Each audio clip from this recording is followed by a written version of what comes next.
Subscriber stream with analysis for subscribers. No complaining. Subscribers, not complainers. Crybabies and the like. That's what we're looking for here. Blobix, welcome. Good to see you. Asterbait, Mr. Coffee. Moderators, subscribers. So, past weeks I had done the All-Star Arena, but I'm just not feeling up for it. It's 90 degrees again. I just can't. I can't play under these conditions. So we're gonna focus on game analysis with the subscribers, guys. Please support the stream. Give back. Chess for beer. That's the theme of today.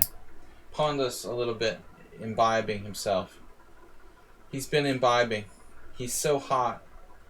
We're fresh out of bamboo beer. Drinking the real thing. Blobix, subscribe with Twitch Prime. Back from the summer camp. Fresh from summer camp. Blobix. Good to see you guys. Great to have Blobix back. I have some submissions from subscribers. The following I have so far for sure, and I probably missed somebody. So, N Tony is number one. Then Asterbait, Xerox, Princess, Wikipoo, and I'm not sure if Wikipoo meant to send the game as a submission. I'm not even sure if he's a subscriber. He might have gotten gift subbed. I just got a message from Wikipoo with the game, and I guess he just wanted to show it, but we can consider it like a submission for the subscriber stream. Jim, and then Blobix. And if I miss someone else, like normally Mr. Slowhand, I don't know if he's going to be here. People have different schedules for the summer. Thanks for the bee. It's a cool bee. Baby Chess, he's a sub currently. Okay. So he didn't say like he was submitting a game. He just sent me this game. Thanks, Coffee. So Baby Chess. Baby Chess is our hero. One of our heroes, saving our team. Very good result in the team battle. There's a new team battle set up for next week. There's a new streamer, Chessborn, a lady from Ukraine who's in Germany. So we've got 8 streamers for next streamer battle, I think, if everybody shows up. Maybe someone won't go, but possibly up to 8 streamers for next streamer battle next Tuesday. In other news, yeah, let me know if I missed somebody who submitted a game. We've still got room for a couple more. Again, like Schieberspieler, maybe we'll take a look at if he's playing in the All-Star Arena.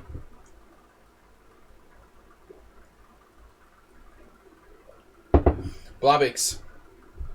I like kids, I just don't like their parents. Especially in competitive sporting circumstances. Chess parents are like a nightmare. I basically steered clear of like when they wanted me to go to the nationals to be the chess coach for a high school team that I used to coach for. I was like, no, that's all right. I'm not really good at that, like being the hands-on kids chess coach. What's up, Schieberspieler? Good luck with the All-Star Arena tonight. We've got a lot of heat, and I'm clinging to my rating floor. So, when I was younger, there was this commercial. Some of the Americans, like Mr. Coffee and Asterbait, will remember. There was like this old lady who like falls, and she's like, "Help me! I can't get up," or whatever. That's like, there's like this button to call emergency services when you've fallen and you can't get up. That's how my rating floor is. Not really playing too well. Little better this week though than the previous week because it stopped to be hot. But again, like today, it's like really, really hot again. If I lived in like South America, in Brazil or Venezuela, I'd probably be like 2250. Judging by how well I play. Or sub-Saharan Africa. Judging by how well I play in in hot temperatures. Maybe if I move to like Norway or something, I can get back over 2400. But it looks like heat doesn't do any good for my game. So, Blobix, sorry, I'm not a chess camp kind of guy. One-on-one training is my specialty. I had trouble, I did it, but I didn't enjoy teaching chess in the schools. Too much babysitting. Alright, Schieberspieler, what's up? Good luck in tonight's tournament. But that's cool that you're combining it with something else. That's awesome. You know, I saw that astronomy camp and chess camp. Combining science and chess, that adds another dimension. That's definitely awesome. That's something I would like send my own kids to. Are you accepting foreign students from other countries? Can I send my kids from Hungary to the Blobix chess camp, or is it too late?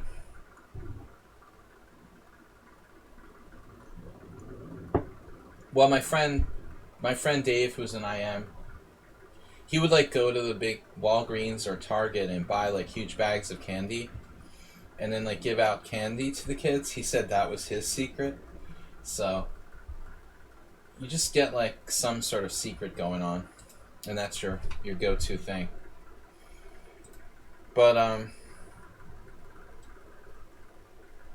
alright guys.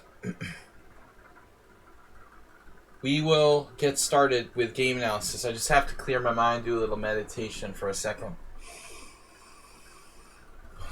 It's like 90 degrees and no air conditioning.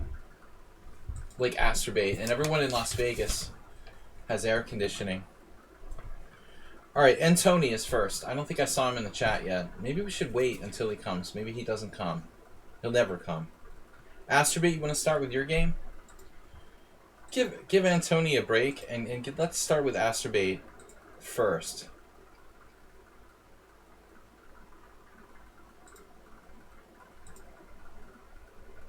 Just in case Antony is coming, you know, we'll do his game second. For Thursday commentary, because Astrobate's here, it's from the Mega Battle Blitz, the Battle Blitz. Although my opponent is much lower rated, I won with 5.8 seconds left.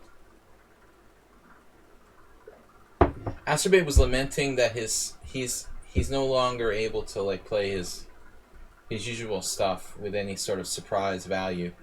Everybody is prepared for the Astrobate repertoire now. It was a tough week. He said my pit setups have been stuffed, seemingly as if previous opponents deliberately hit me with alternate accounts. Sort of depressing, yet I found a win. Alright, so this is Astrobate's submission. Bonifacio. Wake me up, guys, if I fall asleep. I don't think I slept well last night. I might drowse off during the stream here. He has the queen trap in the Scandinavian. That's his favorite. But it's his black openings that are particularly problem, I think. His Owens defense and the Czech Benoni are too predictable. You need like multiple lines.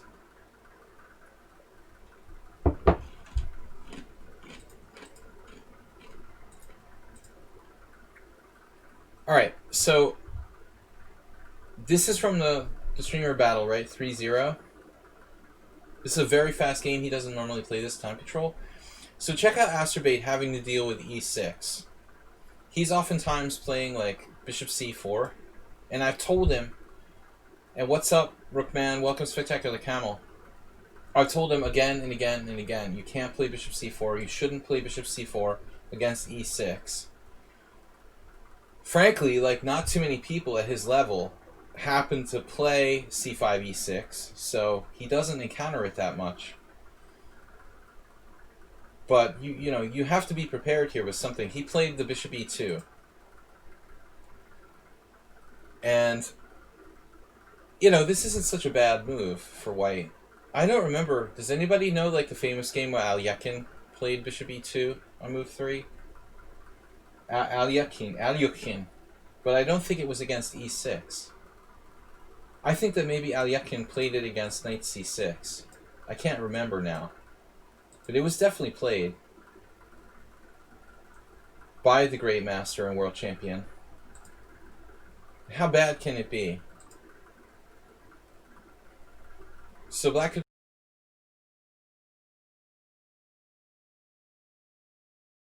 Yuchin. Al Yuchin. Knight c6. Somebody said they cut something of me, like, talking about the London system. Acerbate, but I constantly talk trash about the London system. This is the London system.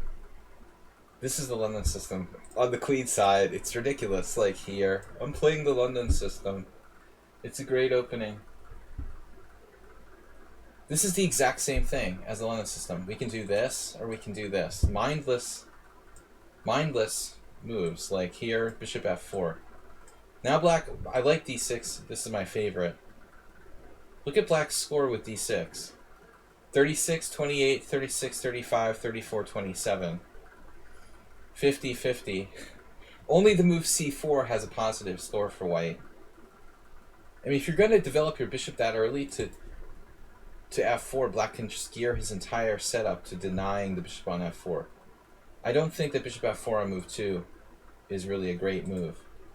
I understand, like, the London system after knight f3, d5, bishop f4 seems like a reasonable idea. You're playing like a Slav setup in reverse. But anyway, the same thing here in the Sicilian. e4, c5, bishop c4, it's stupid because of e6, right? So he plays knight f3. If black plays d6, then bishop c4 is a good move. If you play, or at least okay, if you play knight c6, I still think it's kind of trash, because black can still meet it with e6.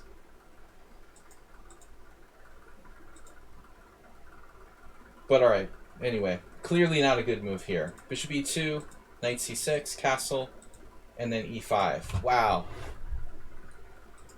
Theoretical novelty. Luke McShane has played bishop e2. And Ovechkin. Ovechkin is an expert. He played it twice.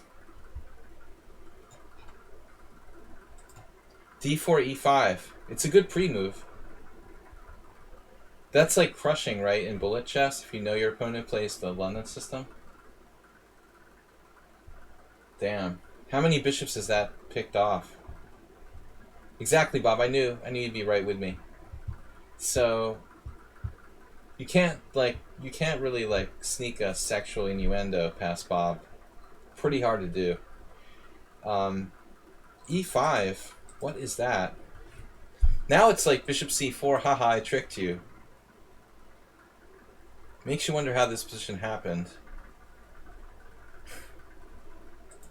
You didn't do it. You did it? No, you did it next move. c3 is an excellent move. Now it's like a weird Joko. Joko. Nice job. Bishop c4. So by a really weird move order, we've transposed to a Danes game. Danes. Baratoshi Daniel, 2008, with black against Marcus Rager. And he's got another game against Mero. He's an expert with this. The Baratoshi Daniel variation. But Acerbate, it's justified.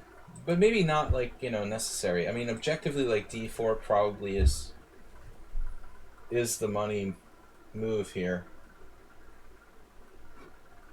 I mean, you did move your bishop once already. I gotta vote for d4, if you're gonna ask me. Schieberspieler found 8,000 bullet games with d4, e5, bishop f4. That's awesome. But I told you guys what Ilincic does in Blitz. He plays e4, knight f6. I mean, e4, d6, e5 on purpose when people play the Pierts. This is a guy who was almost 2,600, you know, like an older grandmaster, intentionally playing this move so that people play knight f6. Why don't you look that up, Schieberspieler? See how many people played e5, knight f6. Ilincic said he wins a knight like 5 out of 7 games. And then he was funny. He was like, oh, if they take, it's not that bad. He was literally trying to convince me that this is like some sort of, it's not that bad when they take the pawn on e5. Not a big deal, really. It's just a doubled pawn. No problem. Xerox knows that trick, too. Anyway, I give away all the bullet tricks here. So bishop c4, is the second best move for white now. But d4 looks really critical. So 3,487 for e4, d6, e5, knight f6. The best is just like e4, g6, bishop h6, right? I knew a guy who used to do that in over the board bullet. Like, how do people fall for like tricks in over the board bullet? He would literally do like e4, g6, bishop h6. And his opponents, like, expecting his opponents to fall for bishop g7 in real life, like, over the board bullet chess. Is that can happen? No. Purely online. So anyway, I think d4 is best. Bishop c4, alright. Queen c7. It's actually not such a bad move.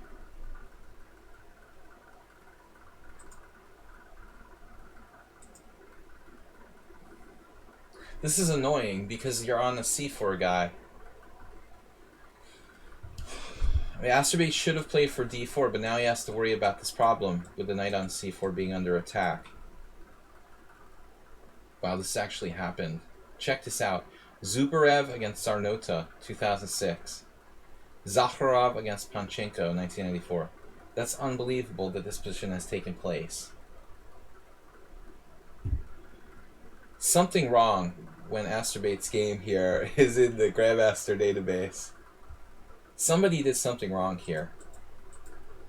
It's just not right. So they played d4 anyway, Asterbate. Yeah, white gets compensation. But I've been trying to teach Asterbate to go for it more, you know? Dude, that's massive compensation. It's the second pawn. Asterbate would love this. He loves this. This is like perfect. So what do we do now, though? Kind of a tough question. All three moves have been played. Knight d6. I kind of like knight d6. There's something to be said for all. I'm afraid we can lose the initiative with knight g7. Knight g7, king f8. Then the knight gets stuck.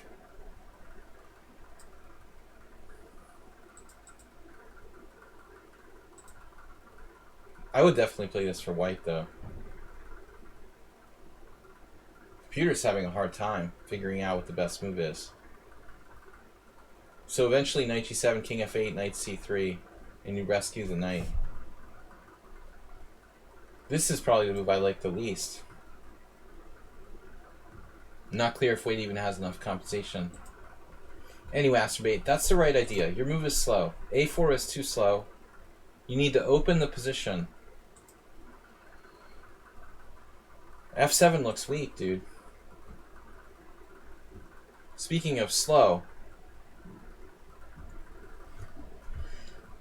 of course, queen b3, knight a5.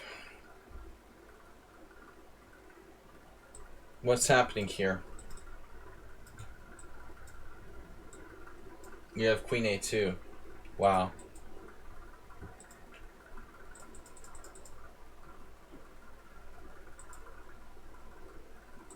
If you look at Leela versus Stockfish, Stockfish doesn't understand initiative enough. Obviously, AI should be superior to a more conventional engine. But Asterbate's playing too slowly here. You gotta rip it open. Black is far behind in development. He's far behind in development. And queen b3 also. He could have played knight h6, right? But then you go d5 now. It's a problem because of knight a5. Maybe it doesn't work. So maybe we just don't do queen b3. We have to do d4 first, threatening to play queen b3. In fact, like here, maybe we can just do queen b3. If knight a5, back into the same kind of line, like check here, queen a2, white's almost winning. So Asterbate's simple lesson: you've got to open the position when the opponent is falling behind in development. You weren't aggressive enough. Asterbate is playing like Leonid Yudasin or something, but he doesn't have the technique of Yudasin. Can you imagine? Bishop c2, knight d2, knight f1, knight e3, rook e1. Acerbate is not a like positional surgeon style player.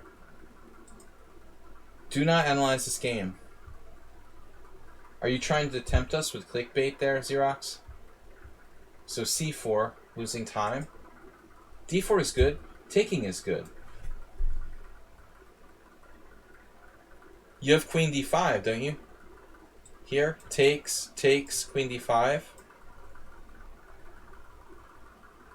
Connect 3.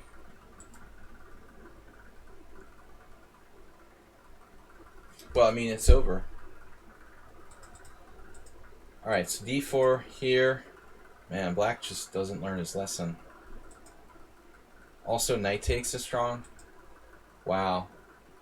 I can't predict, like, one of black's moves the entire game. Every single move. I literally couldn't predict one move. Here I disagree again.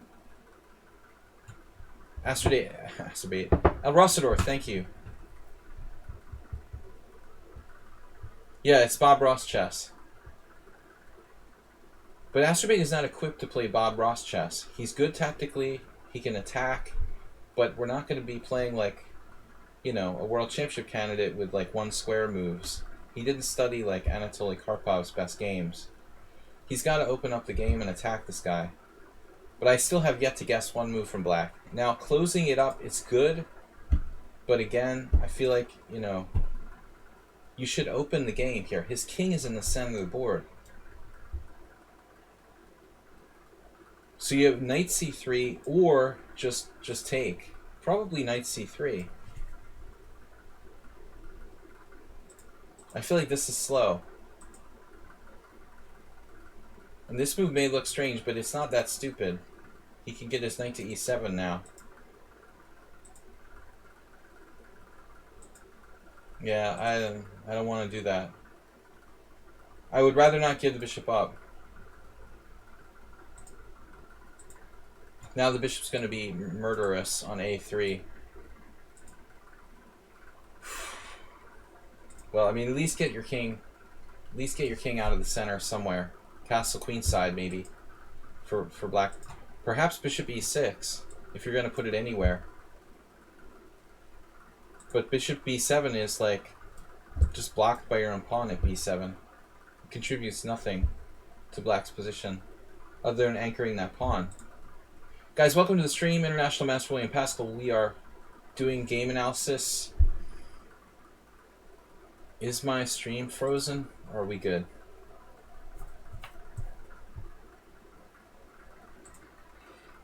Alright. Good game, Masturbate. So what? What? What? Alright. I'll accept bishop e1, but I mean, the knight is coming in here. I realize your bishop doesn't have a lot of potential at a2, but I don't really want his knight on b3. So why don't you just go to a3 with your bishop? There's also possibly e6. Think open thoughts. Open the position.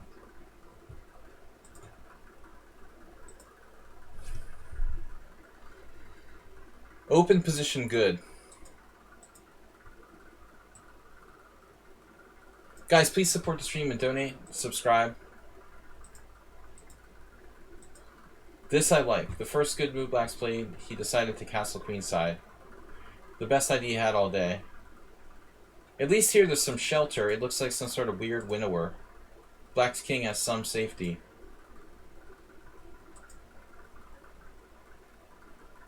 Now, I mean, even bishop g5 might be a good move. But the e6 idea is in the position.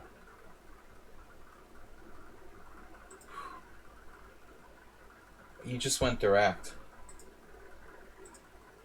Good, good, good. But where's the finish? Are we just checking him to safety? Seriously, is your move order right here, Astrobate? Are you forcing your opponent into the corner where he's actually safe with a sequence of moves? Like checking for the sake of checking. Check. Check. And now where's the the denouement here. King A8. I'm afraid like you may have made a fatal error. You might still have an advantage, but is there a better way to play this that you don't actually force his king to a safer position? Because I mean, first of all, this move has got to be good. F6 takes.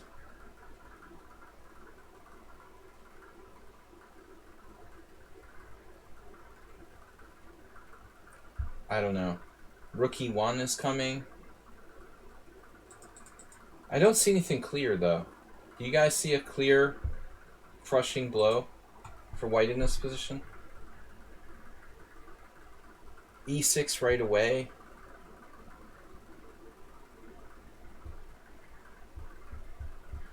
E6 right away is interesting. Knight G5 would add another piece like the queen on G4 into the equation.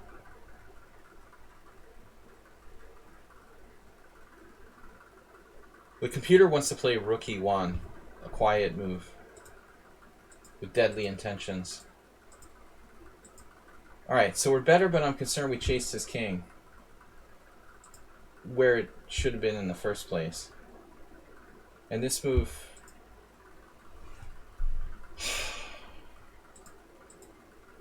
forcing him to develop.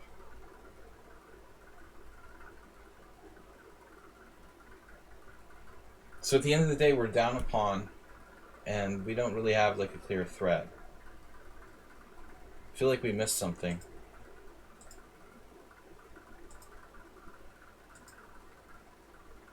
He just blundered. The guy had defended okay. He had defended okay. Rook D E8.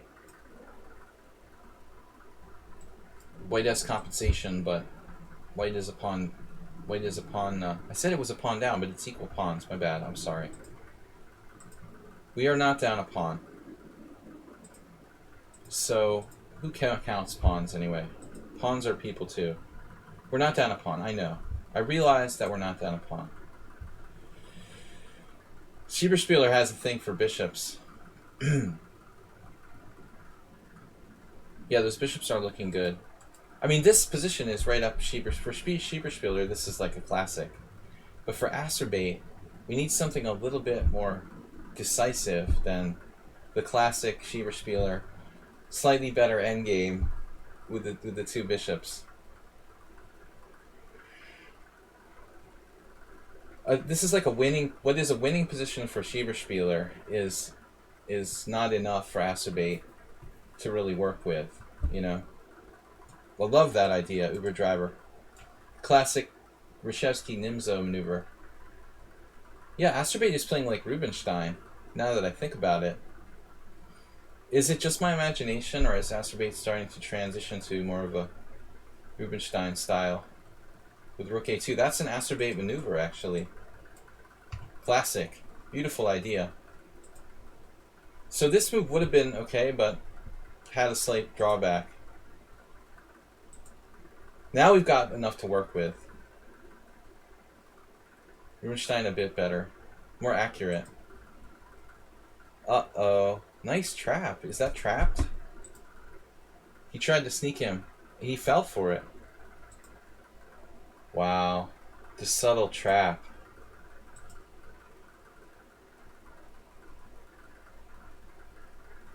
So if we just play like bishop h3, we're up a piece. Even bishop d7. Any sort of decent square. But I mean, this would be my choice. Bishop h3. This is greedy, Acerbate. Can you spell greedy? Greedy. G-R-E-E-D-Y. Barely spelled it. It's so foreign to me, the whole concept. Greedy move, taking on h7. I would just safely play bishop h3. Putting that bishop out there, just asking for trouble. Practically begging to get mated on h2. I got the engine on. It's lagging my whole thing. I'm sorry, guys. Maybe the stream is crashing. Yeah, I've got a ping of 300. Thank you, Stockfish.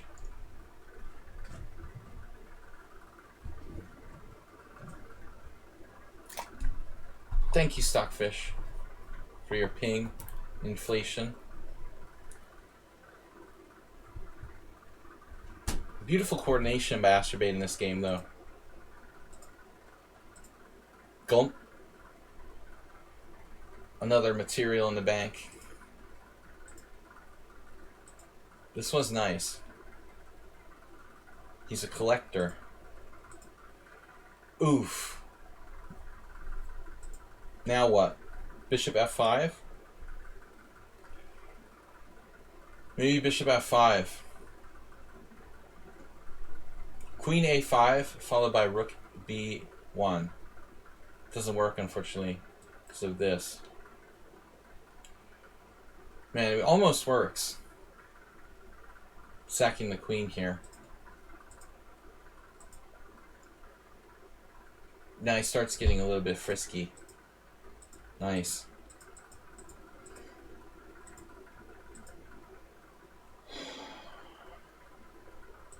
Man, he blocked the immediate mate.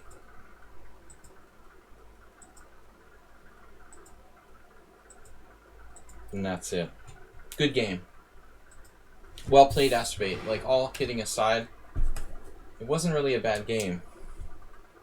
That was a long one. Okay, Antonio is supposed to be next. He's not here with us on the stream, I believe.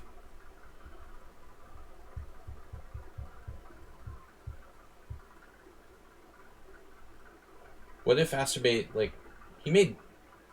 Wow, Astrobate had 7 inaccuracies, no mistakes, no blunders. Solid, dude. 22 centipon loss. Very solid. That's a good game for me, you know. That's excellent. Alright. So, Antony was actually first submission for this week. He submitted a Grandmaster game. Boring. Alright. Is this right? Nakamura Gelfand. Oh, that's another game. He's got the Moscow Nutcracker A group, A-Rap. The A-Rap. Gelfand with the black pieces in the Najdorf. Someone's studying the Najdorf. Let's see Gelfand play a lesser Grandmaster instead of getting beaten by Kramnik like last week. That was horrible. Watching Gelfand lose to Kramnik in my subscriber stream last week, ugh. It was like chess on another level. Kramnik is scary. It's like he's just thinking on a deeper level beyond what most humans can do. Please import the games yourselves. You could show the trick I showed you earlier. Oh, okay. If we have time. You buy this. Alright. When is the next analysis stream? Well, we do Thursdays, but you can probably submit it now. We still have enough space for one last game. So this is Operin. That guy actually streamed on lichess, I think. Is he like one of those guys who was abducted by the St. Louis billionaire and taken to St. Louis now? I'd rather live in Russia than St. Louis. For sure. But to each his own. D4, C takes D4, Knight takes D4. So this is Gelfand Operin. Gelfand Black. That is what it said, right? White was 2660. That's Nakamura, sorry. Yeah, Operin rated 20... What? Sorry, wrong rating. Kramnik. 2563. Just an average Grandmaster.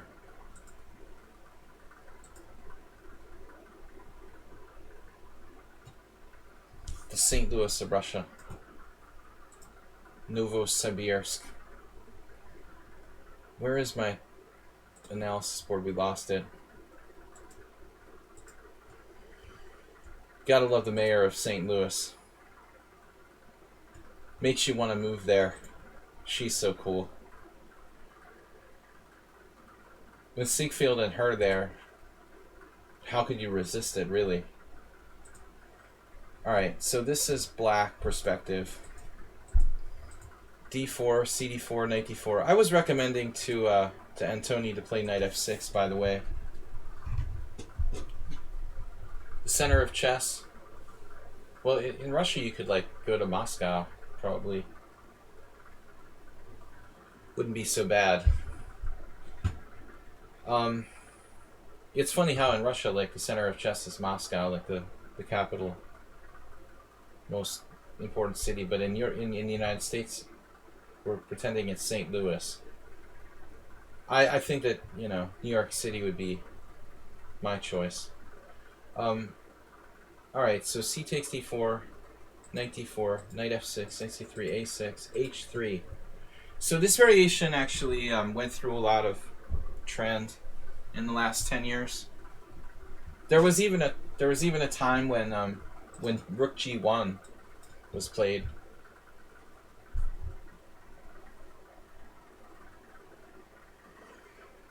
I think we start doing those grandmasters to population, we're gonna start getting like Belgrade again or something. I tried to argue that Hungary had a high density of titled players, but I think like Serbia was like #1.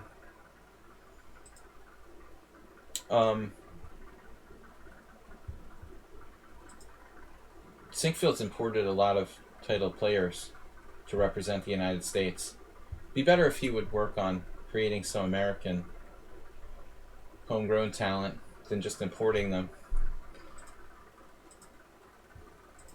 Alright, E5. Reykjavik is the highest number, 3 GMs to 100,000 citizens. That's funny. I would think Budapest should be up there. Alright, so Gelfand playing E5, knight E2, H5. This move is also used against pretty much every variation now. Can you imagine what, like, they would have said 100 years ago about this move H5? But the H5 move is being played against everything. I joked about how Lichess played it against this. Played H5. I mean, I was dumbfounded. I thought, okay, here's Pop Gabor against Lichess, and Pop Gabor lost. But, I mean, please now. Like, you're playing H5 after White played Bishop E2. This is horrible. I almost played this against him. But he played something so dubious in the Nimzo that I tried to refute that instead. The guy has like 4 or 5 games here. This is crazy. This is the guy who plays E4, D6, E5, and bullet chess. But it's going too far. You can't just play H5 against anything. 1 in 20,000. That's taking out. So Richard Rapport may be in Serbia. We heard rumors to that effect. His wife is Serbian. Maybe their residence is in Serbia. I'm not sure he like represents Serbia. I have no clue. E5 here. H5. Okay, this is a good move against knight G3, particularly. I mean, Lichess playing like H5 against Bishop E2 is sort of ridiculous. But in this specific position, where the knight's coming to G3, H5 is even more appropriate. It also stops G4, obviously. Operin tries to play Bishop G5. That's the one kind of hole created by... And I'll turn off the engine again. This is the only weak point with H5, kind of leaving that G5 square open. But I don't really think it's that effective. No, you can see here by the number of games, like G3, probably the best.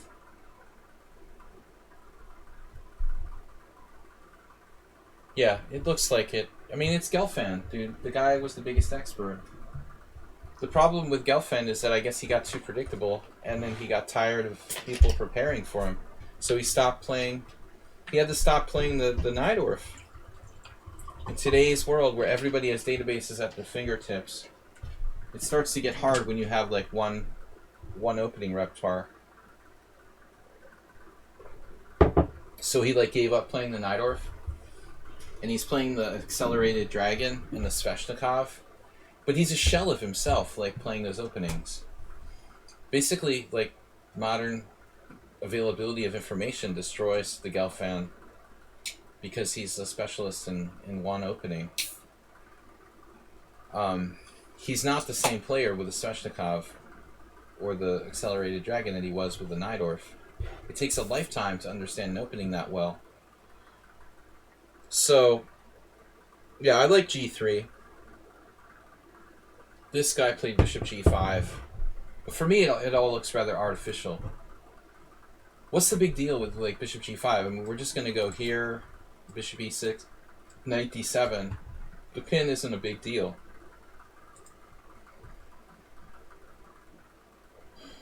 What does white do now?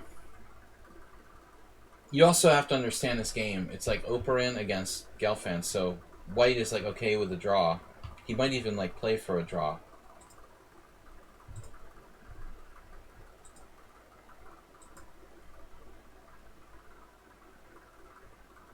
What do you guys think about this? Anand Topalov, 2015. Anand Vachier, 01. Nakamura draw, Anand draw. What does everybody feel about this? Let me get your input. What do you think about this position? How this has gone? You like bishop g5? I prefer g3. I feel like white is missing his dark square bishop. Obviously, it's very similar to the Sveshnikov, but there's like a major difference. In the Sveshnikov, black has weakened himself with b5, and then white has all this play based on a4. But in this particular instance, we haven't weakened our queen side, so there's no counterplay with like a4. It just doesn't seem like white has a great plan.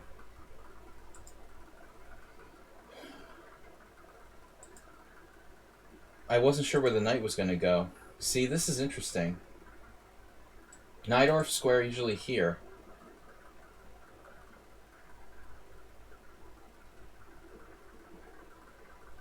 I mean, black has to be a very strong player to play this kind of position with an e5 and the Najdorf, I think. Not something a beginner should play. Beginner has no idea how to play with like this bad bishop with potential to possibly win the game.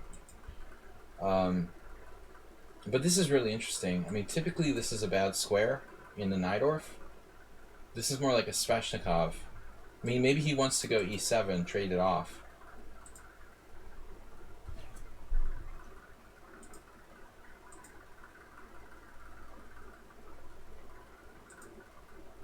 Knight e7 is a good move. Next. That's our plan, Aster. Follow up with knight e7. Bakro Gelfand 2015. Now that was played in the same year. And Bakro won. Oof. They both played the same move, king b1, hoping for knight e7.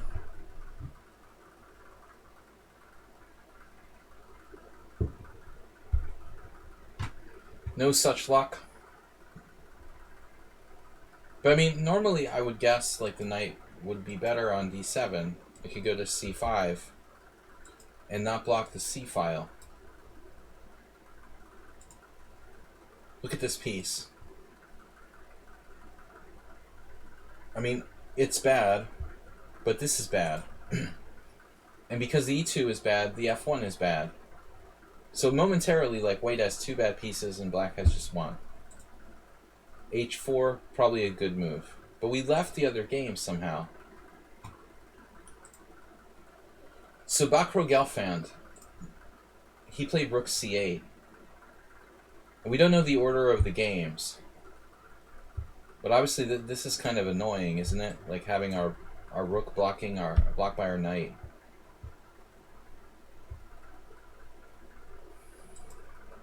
Black Rose a little stronger than Oparin. More like a lot. But Black Rose is a good player. High level. Bishop g7. Not clear if that was played first or after. h4 is a good move. Rook c8. And now white has yet to win in 3 games here. g3 is the idea. Put pawns on dark squares. Possibly bishop h3. Although that doesn't really have that much effect, as long as black can take back on e6 with a pawn, maybe.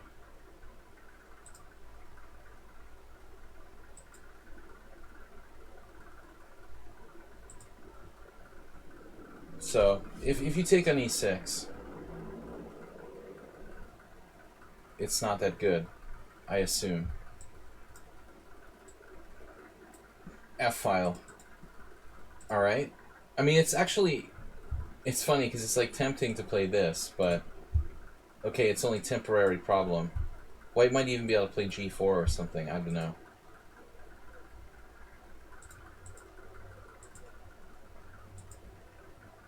Like, looks good for white. He's got very good control of d5. Black has a bad bishop on g7. If you asked me to guess what the opening was, I would have said Sveshnikov. Clearly not a Najdorf.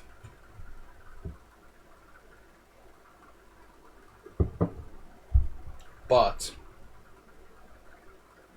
what's the strategical basis for the Sveshnikov? The entire concept kind of encapsulated here. Why people in the 1900s, well, even later, like say the first half of the 20th century, they thought the Sveshnikov was just crap because white has a strong knight, there's a weak square at d5, there's a backward pawn at d6. But if you go a little bit deeper, you know, you'll see that white can't do anything here necessarily.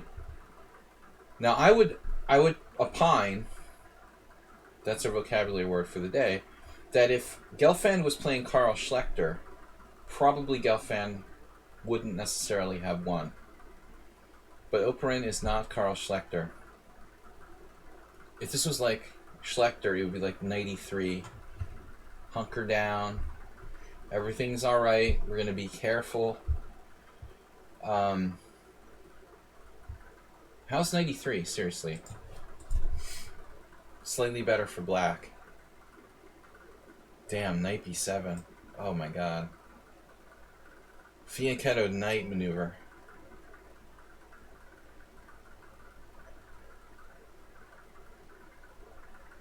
He opined. He stated his opinion. He opined. See, you can't get that on just any chess stream.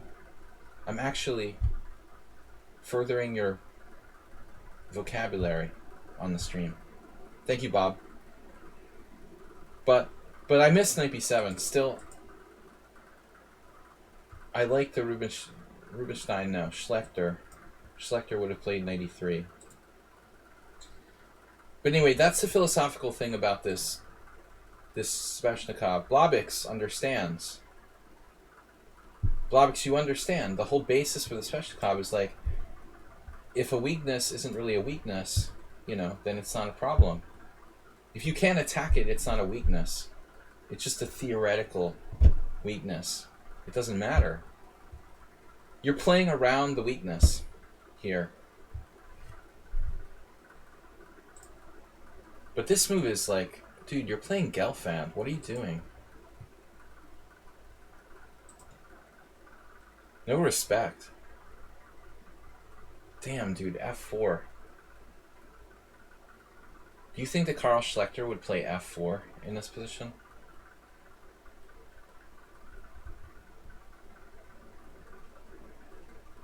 f4 is just primitive and violent. Feels like white should be careful. I mean, is there a problem here with this diagonal? Do you really want to play f4? The engine was suggesting like f3, ironically. f4.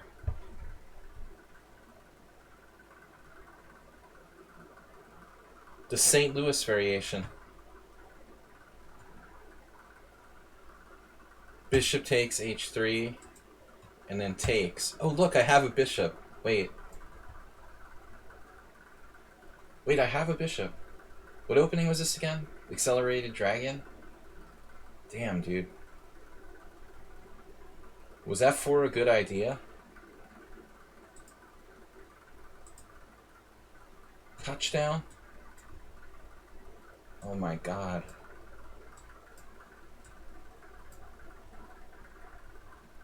How you doing with that knight on d5? Now, I don't know, maybe with correct, careful play White can hold this, but it's starting to look scary. Knight's on a great square. Lots of options. The rook is well placed, very well coordinated with the knight on g3. And then you're just like ready for an explosion now. Is b4 on? Damn, dude. Gelfand was probably sitting there thinking about knight takes b2 for like 5 minutes. Hey, does knight b2 work? Knight b2, king b2, b4. That looks interesting. But maybe White has some way to like block up the position with e5, some sort of move. This, for example. So the other order of moves. And this is like, okay, cool. I guess under worst possible scenario, we could play bishop h8 if we had to. And I think that still black would be alright. If I have to play bishop h8, computer doesn't agree. It thinks it's too slow. White has that blocking up the... No, the computer can't make up its mind. It's that complicated. Anyway, very unclear. So if we accept the sacrifice,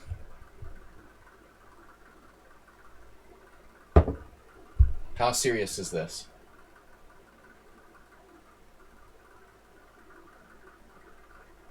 How fast can White like double or triple on the G file?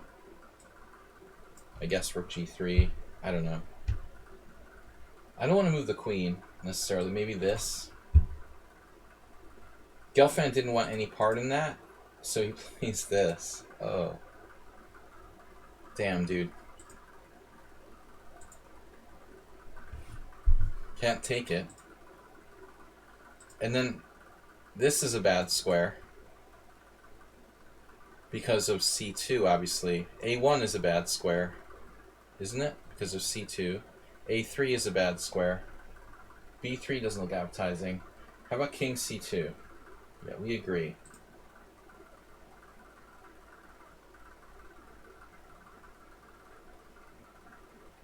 I mean, I'm not convinced that black is like lost if he takes this. But black would prefer to play for the initiative here. Oof. Threatening mate in 2.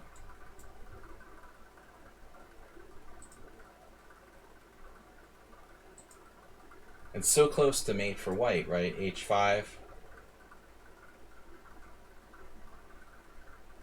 But he's getting mated himself in 2 moves.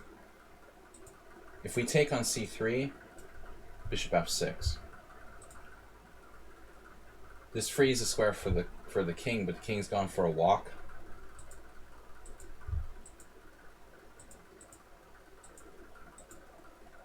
And a1. No respect. f4. Nice game. All right. Know your role. King of St. Louis. Anyway, all right. And Tony, very good game. So it's a shame that Gelfand stopped playing the Najdorf after games like that, man.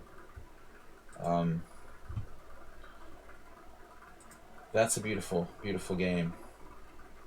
White was arrogant to play f4 and open that bishop. Not just arrogant, but I mean, it was like a misunderstanding of chess.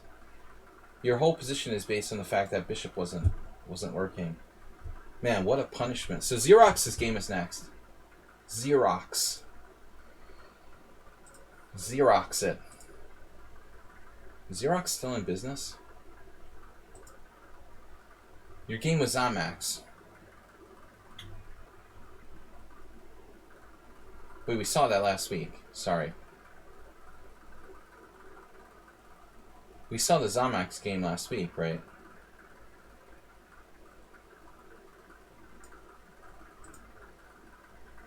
No. We didn't see it. You just submitted it. Yeah. You've never done a game submission before. I'm sorry. It's a little hot and I'm brain dead. It's like Xerox versus Zamax. Is that an accident, or are ancient aliens at work here? That's a little strange. Xerox versus Xanax. A lot of X's. That's a funny matchup. That was like when large played small.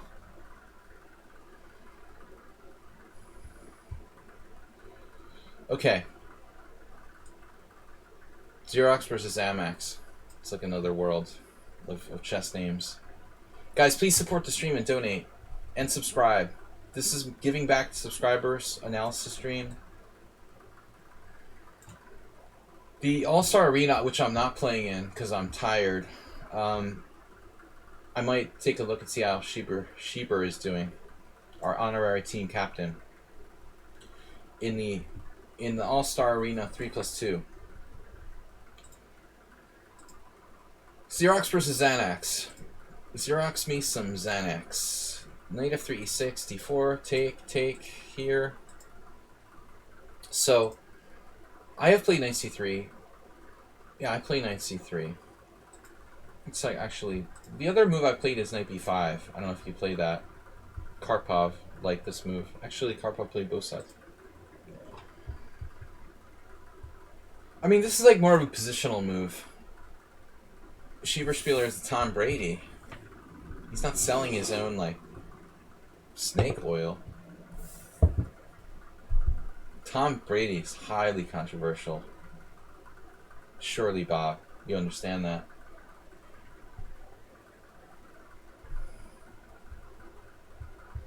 Probably he cheated, too. I've given up on the Patriots, man. It's not the same team anymore. I'm not a hardcore fan. No, but Brady sells these, like, he sells this, like, dubious stuff that claims to make your immune system stronger. It's like really taking advantage of it's borderline immoral, with this, like, physical trainer he worked with for years. But okay, I mean, whatever. If the My Pillow guy can sell his pillows, Tom Brady can sell his fake supplements. He's from your hometown. Interesting. Knight c3, d6. Funny, like, I looked at this position earlier today. Not a lot of people play this move order for black. In fact, I don't really see why anybody would want to play this line. It's basically passive for black. If you play this move order with, like, e6 and knight c6, why isn't he playing, like, queen c7 or a6 or knight f6? You know, any of the, like, normal moves. d6 is just passive. Actually, I looked at this with Yavadas today. I would get into this position myself by the d6, e6 move order. So maybe I would do, like, here. How did I get in this position ever? Unclear, actually. I don't know how I would have ever gotten into this position. I never played knight c6. No, I don't know. I don't know. But I don't see the point of playing, like, d6 here. What is the point of it? There has to be a point behind it. So Shirov has even played, like, g4. Shirov Kasparov 1994. Shirov Kramnik 2003. The pseudo Kira's attack. Many cases like you could actually transpose. Black has other options not to play knight f6, but I still like white. You know, to some people this might seem like an insane move, but I think it's totally justified. What's up, Fortuna? How are your tuna? He's pro tuna. But seriously, I like g4 a lot. I know how bad the Kiri's attack crushes, and after being victimized so many times. The pseudo Kiri's attack almost as good as the normal Kiri's attack, but Xerox is too much like most of us. He's a product of his environment, so he plays what he knows. We're not too old to change, Xerox. Okay, there's nothing wrong with bishop c4. I play it a lot. I also play the Sozin for both sides. But seriously, you have a lot of good options here. Bishop e3, g4, g3, f4 is another really good line. I like f4, knight f6, bishop e3, and queen f3. That's a good variation. Very deadly. Emery Tate played against me in Washington Square Park. A game I remember.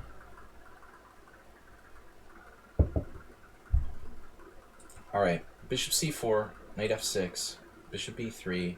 So I know this. We've played with Xerox. And black is willing to play the black side of the Velimirovich, like main line, with bishop e7, bishop e3, castles queen e2. Oh, he played bishop e7 with no castles. What's happening here? Oh, f4, what happened? Xerox, why did you play f4?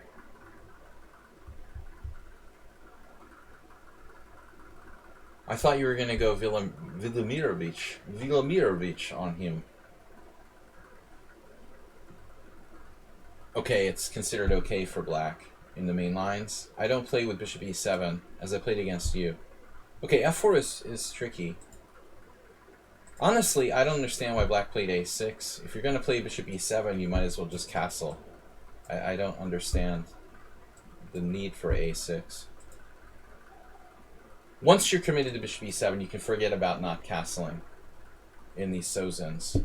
That's it. You know, there's two options. Either you don't play bishop e7 and you just leave your king in the center, or you play bishop e7 and you castle. But you don't play, like, one thing I've learned after 30 years of playing the Sicilian, you don't play bishop e7 and then not castle kingside. Because all these sacrifices are going to, like, land on your head, and with your bishop on e7, it's going to be a problem. So if you don't play bishop e7, you can actually withstand all these crazy sacrifices and stuff. But he should just castle. Okay, a6, f4, and now queen c7, which is... This position I've actually played with black by a different move order. And I'm not real happy about it. You played like Nick. I had a game I lost really badly against Victor Varady Victor. This is still a main line though.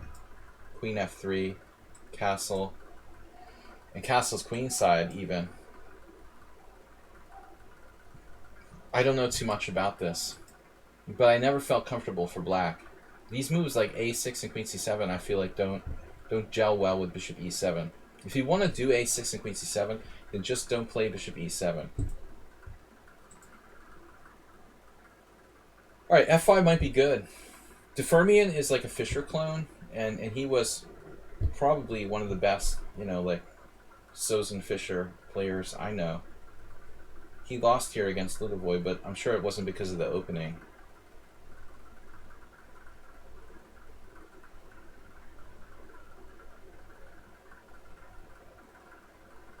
It's funny, when I played Nick with black, he never played the Sozin against me. I had a couple, like, other things. A g3, like a Skaven Ingan. Nebenici. This is a disaster. Bullet chess.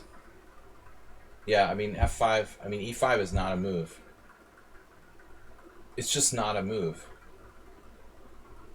He's berserking, and he played all of his moves in 7 seconds. But this is a disaster. Can black win a pawn? Yeah, but I mean, it's dangerous. Let's see what Lugovoy did. Nick took with the queen, and Lugovoy didn't take the pawn. There's a Kostanyuk game, too. Both players castle kingside. It's an unusual position. So if you take the pawn, I mean, you're playing with fire. But I guess you have to ask the question.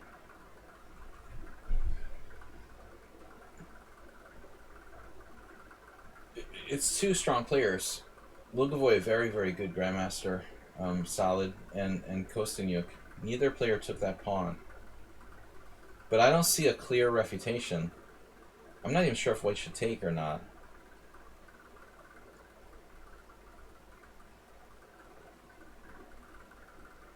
You gain a tempo. I think that white has compensation, though. It would be hard to argue. I mean, if the Smith-Mora is compensation, we have compensation here in terms of open lines. But it does look playable for black, actually. There's no clear refutation. It's a good question. Why didn't they at least consider that? Am I missing something obvious? Wow. So not taking on f5, just castling. Okay, keep taking.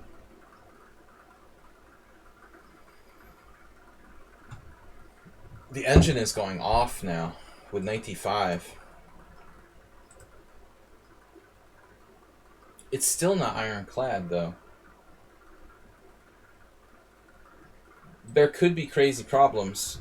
Knight d5, queen g7. I think that Kostanyuk and Lugovoy just have this sort of common sense approach. That looks dangerous. I'm not going to do it. Yeah. So, anyways, that's pretty far afield. e5 is disaster, playing bullet chess. Ricky Schroeder. Ricky Schroeder plays bullet with e5. Horrible move. And now, I don't know where to put the knight. Like, you have two options. You can also play knight f3.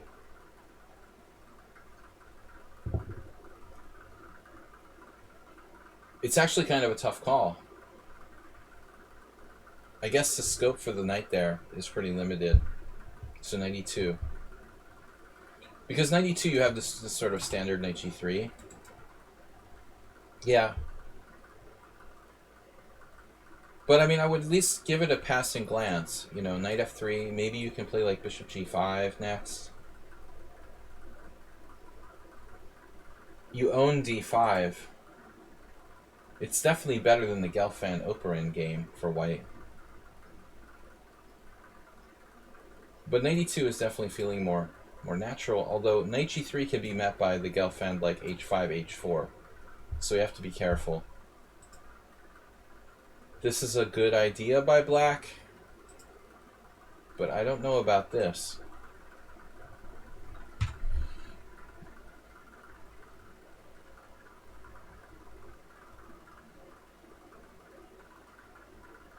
It feels like you should develop.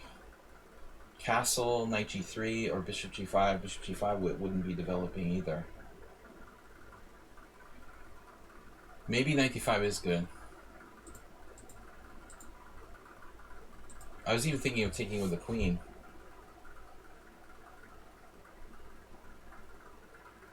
I'm not sure. Can we check with the engine? Engine's considering knight takes c6. Wow. So that plan I mentioned is possible, like knight f3, knight a5, bishop g5. To just take on f6. It's not that convincing, but it's better for white. This is Xerox's game against... It's Xanax versus Xerox.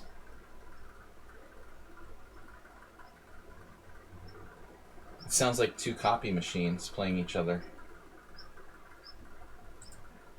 Knight f3 is also possible. Right, knight g4 is not a problem.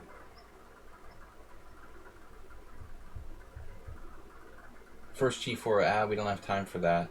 White doesn't have time for that stuff, Schieberspieler. Black's position looks dubious, but it's funny, we don't have that much time. I mean, h5, h4 is a problem. Can't play g4. I guess he played it right, but maybe knight d5 is wrong, you know? Maybe we have a better move here. If knight g3, then h5, that seems to be problematic. Maybe Xanax isn't so crazy. Maybe e5 isn't quite as bad as I thought. You have other moves, though. I mean, queen d3 looks good. Like a good, solid grip in the position type of move. Maybe you can just build without committing to knight g3.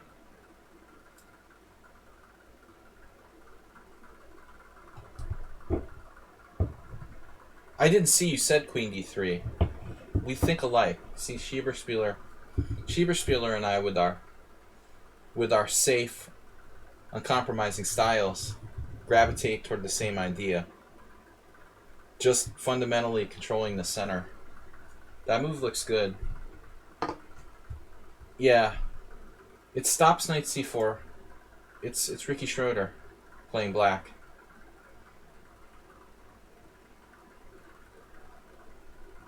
Okay, he can play b5 and try to get more control of c4. But I like queen d3 on a lot of levels. Got lateral movement. You're not committing your knight yet to g3. He can't start with h5. You got doubling on the file here. Pressure on d6. Rico versus IBM. Alright, I'm not sure about knight d5. It's not bad. But I feel like somehow we didn't squeeze the maximum out of this. See, this is where like you would never consider the move bishop c1. That's the engine. Queen d3 would have prevented this. It would have prevented us from having to deal with this decision. So now like Xanax is okay. He has a kind of okay, normal-ish position. With the two bishops, if he's able to achieve d5, he's good. Knight c3, also a good move. Xanax, did you ever see the book, The Most Instructive Chess Games Ever Played, by Irving Chernev? There's two examples in that book about like the d5 square. One of the best-selling chess books in history, probably. There are these like low-cost Dover chess books published in the United States. Very good book by Chernev with a lot of classic games. But it looks like extremely similar to one of the examples. I can't remember. I think it was like Boleslavsky playing, maybe someone else. I can't remember who was playing white. The best chess book that you don't own.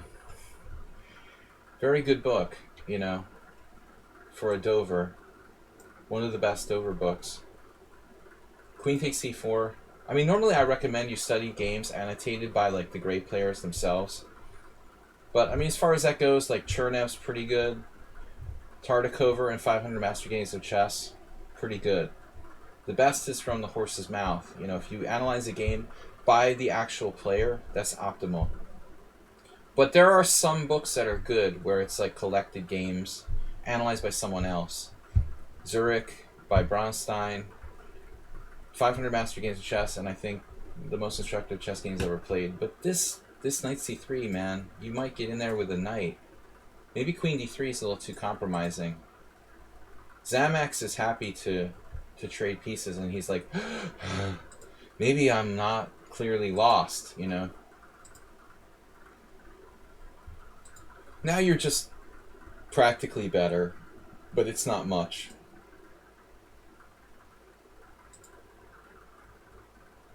Good question about king position. D2 or E2? Yeah, bishop F6 looks like a bullet move. But I understand he's trying to put his king on E7, I guess. I didn't understand what bishop F6 was about.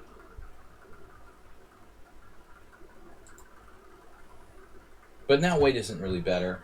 Though you could be if he continues to play moves like bishop F6. I'm tempted to play G4. It's risky though. You're opening up like another can of worms.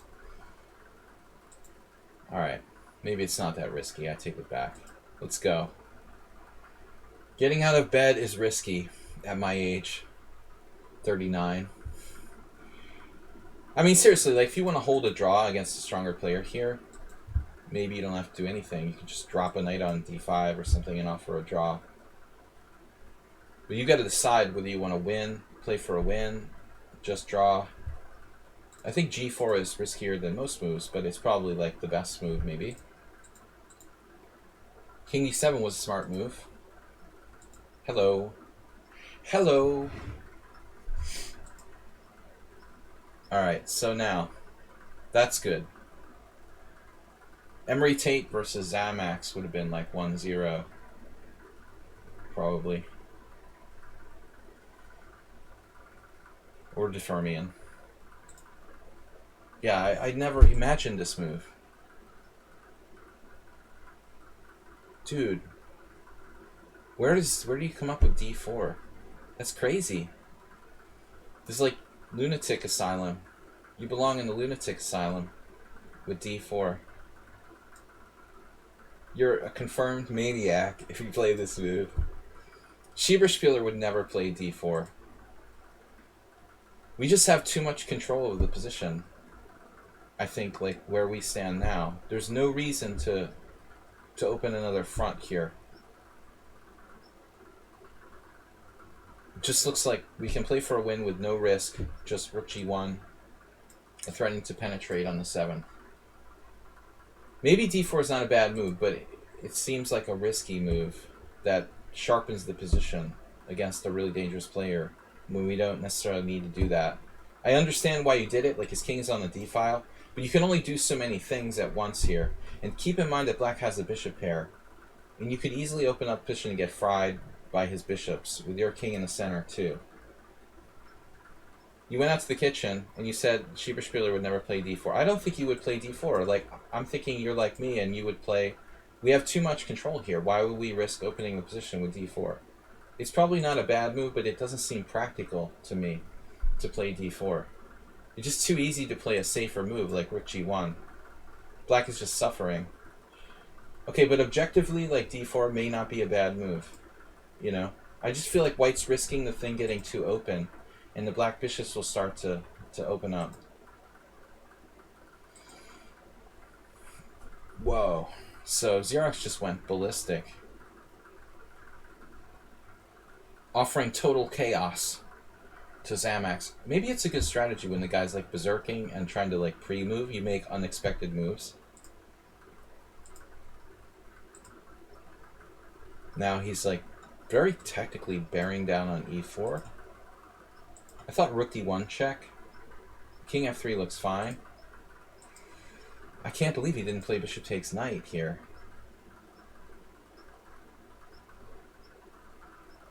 Black should be happy he's alive. So first check, then mate. You missed check. It's hard to imagine why you didn't play that move. Like, when would that not be a good move? Because he's screwed. Like, he can't leave his king in the center after rook D1 check. If he tries to go to like E7, it's bishop C5. So I think this is a very key moment where you like force his king to C7.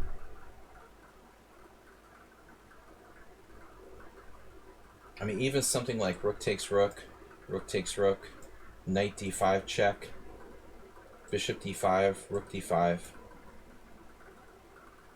A simple an endgame like this, you have to be better here. Maybe it's not enough though.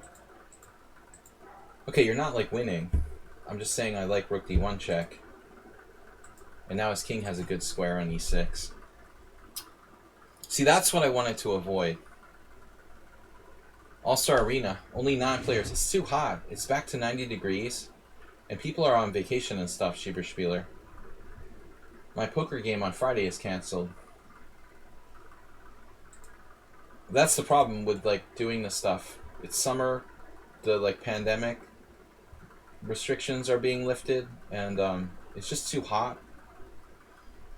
Only the really hardcore guys are going to be in the All-Star Arena. There'll probably be, like, 18 players.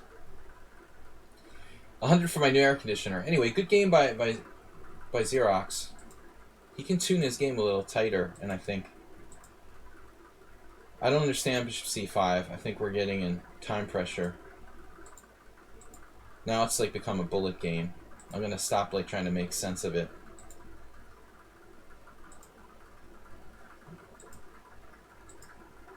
Oh, was that a mistake? Did I do that, Master? Were you attacking my rook?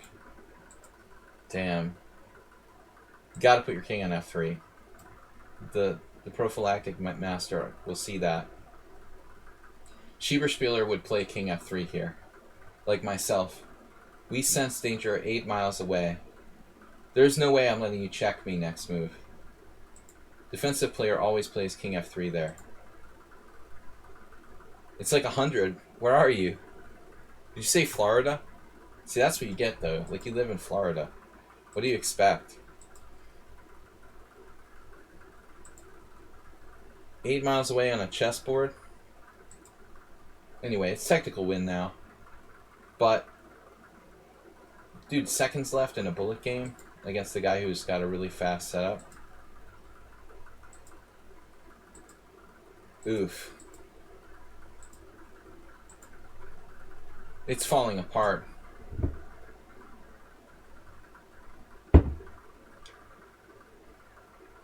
But I wonder if you aren't still possibly winning. It looks like a fortress at this point.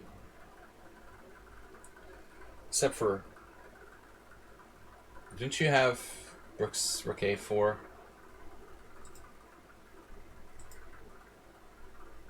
I mean, yeah.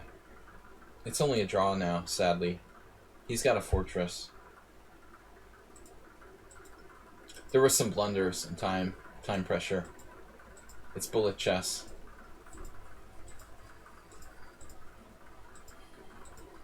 It's all a draw, apparently. Wonder if you could sack your rook on e6 and draw. Probably. I don't really see how black could win after rook e6. Certainly not necessary, though. Damn, dude, that's dangerous. Triple connected. 3 connected pawns, maybe. Don't even tell me you lost. Don't even tell me you lost. You better not lose this. Confused him. It's made in 9. Ah.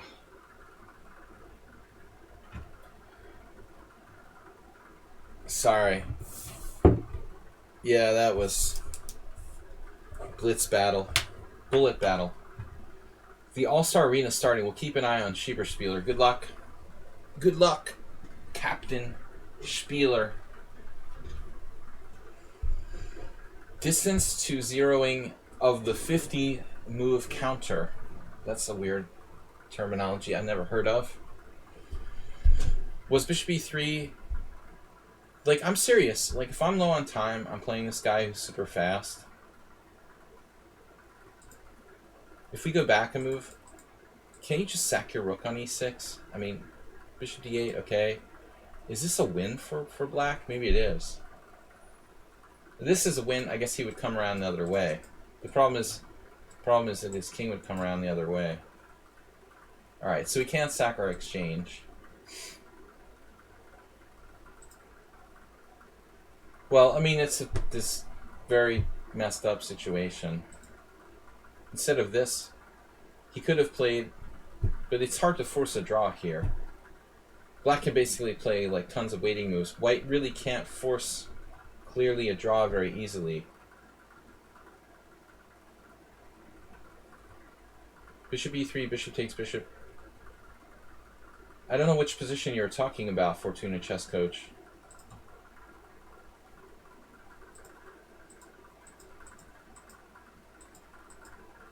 I think black was careful not to allow some sort of easy draw.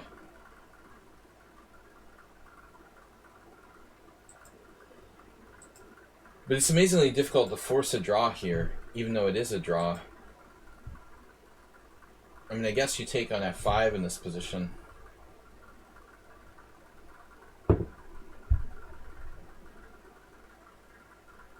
The rook attacked on e6. On a6. Oh, when the rook was attacked on a6, like back there.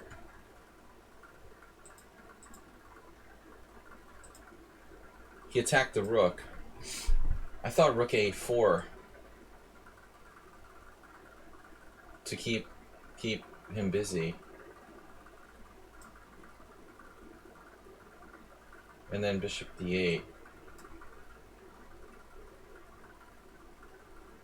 If we trade pieces, we can simplify the situation. So whatever happens, like bishop e5, rook b4, I don't know, bishop d7, bishop d8. Actually there, you can't even take on f6. That's messed up. So you'd have to... It's actually tricky. This would have posed a problem. I'm not sure what black does here. Bishop c6. Where does he put his bishop? You can defend with bishop there. I mean, there's no way that white's losing this position. Maybe white can win. Yeah, the ancient thinks that white is nearly winning. It's probably a draw, but it's close. 1.1 is a draw. No risk of losing. But I mean, it's a tempo. If my rook is attacked on a6, I mean, I'm going to attack your bishop if I have no better move. I need that tempo. He lost the tempo. Okay, guys, the games are kind of long, so I've got to get through some more games here. 8:04. We have an hour and a half. Princess, Wikipoo, Jim. Wikipoo is also known as Baby Chess. Jim, Blobix, and Yabatis, if time permits. Thank you guys for supporting the stream. This is kind of an intimate subscriber stream. Panda's just drinking beer. We're drinking beer. Trying to cool down. Donate to the beer fund. We're drinking Hungarian beer and Slovakian. Hungarian, Slovakian, Czech beer. Czechia. I used to think that Staropramen was from Slovakia for some reason, but it's actually from Czechia. I'm confused. Alright.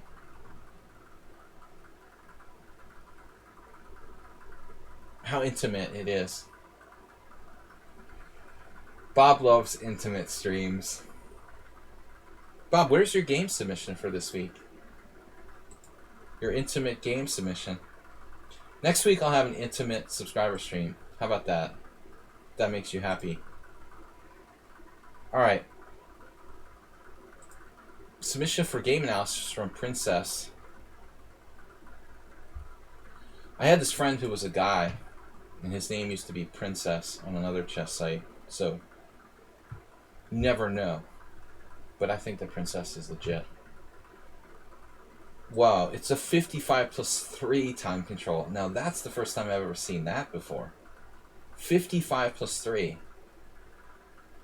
Serious time control. With that big the initial time, it feels like you ought to be generous and give them like 5-second increments. I'm playing like 5+3. This is 55+3. Give them the 5-second increments. Alright, powerful question. I'm not going to request an opening analysis. You don't like chess. I know, Bob. So Princess Chess is white. Powerful Chess, we don't know. I'm sorry. Princess Chess is black. Alright. Powerful Question against Princess Chess. Powerful Question. Pretty strong. 2080 Rapid. 2032 Blitz. Princess ranges between 1700 and 2075. Stronger than Bob. Slightly. D4, knight f6, knight f3. Ugh. I've been starting to play b6. I had this like traumatic experience where I lost against Igor Foigl. Playing Foigl was like always a traumatic experience because he's like a watered down Petrosian, but still very good and almost impossible to beat. And this guy I never beat. Like we played 15 times. I have like 10 draws and 5 losses after 15 games against the guy. It's like ridiculous. I mean, I don't know. I think it's about 10 draws and 5 losses lifetime.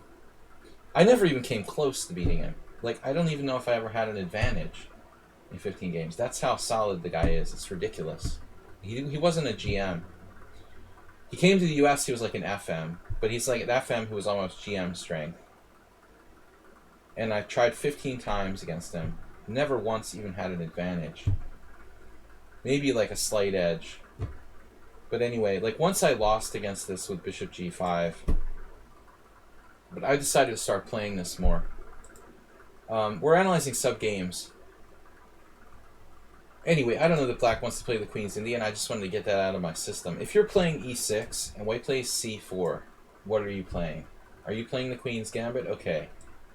Are you playing... If you're playing the Queen's Indian, if that's your intention, then I think black should give serious consideration to playing b6. Blobix would agree. Right? Blobix, where are you? Because, first of all, the London system is so popular that this screws the London system people. Also, like, Alms played against me. Some games with, like, e3. This move order is a little bit nicer for black. It's less committal. I like b6. Okay, so e6, and now g3. The DK guy attack.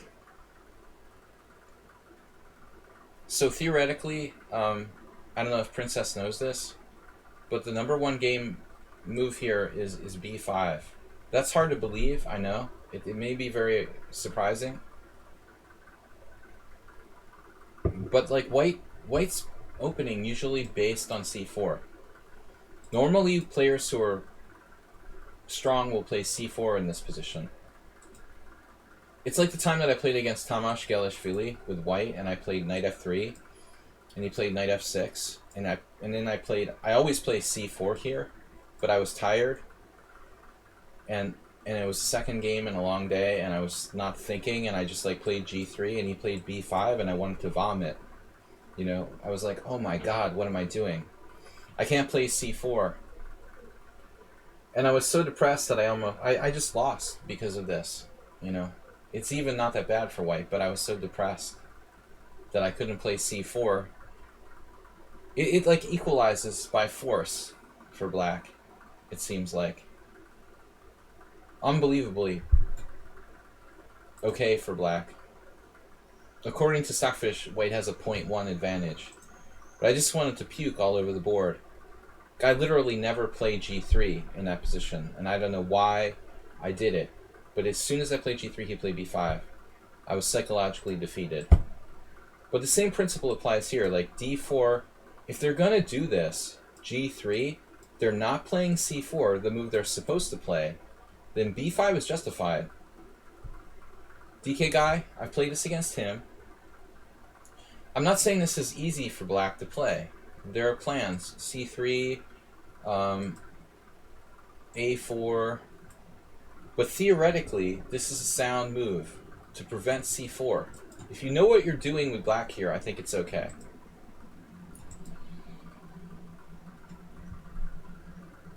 So, Princess played c5, which is the other move I played against DK guy, ironically. DK guy. He's in the house. c5 is strong too. It's really good. But the advantage of b5 versus c5 is that it's not too late for white to play c4, unfortunately. Foigl. Igor, and Weird Al Yankovic.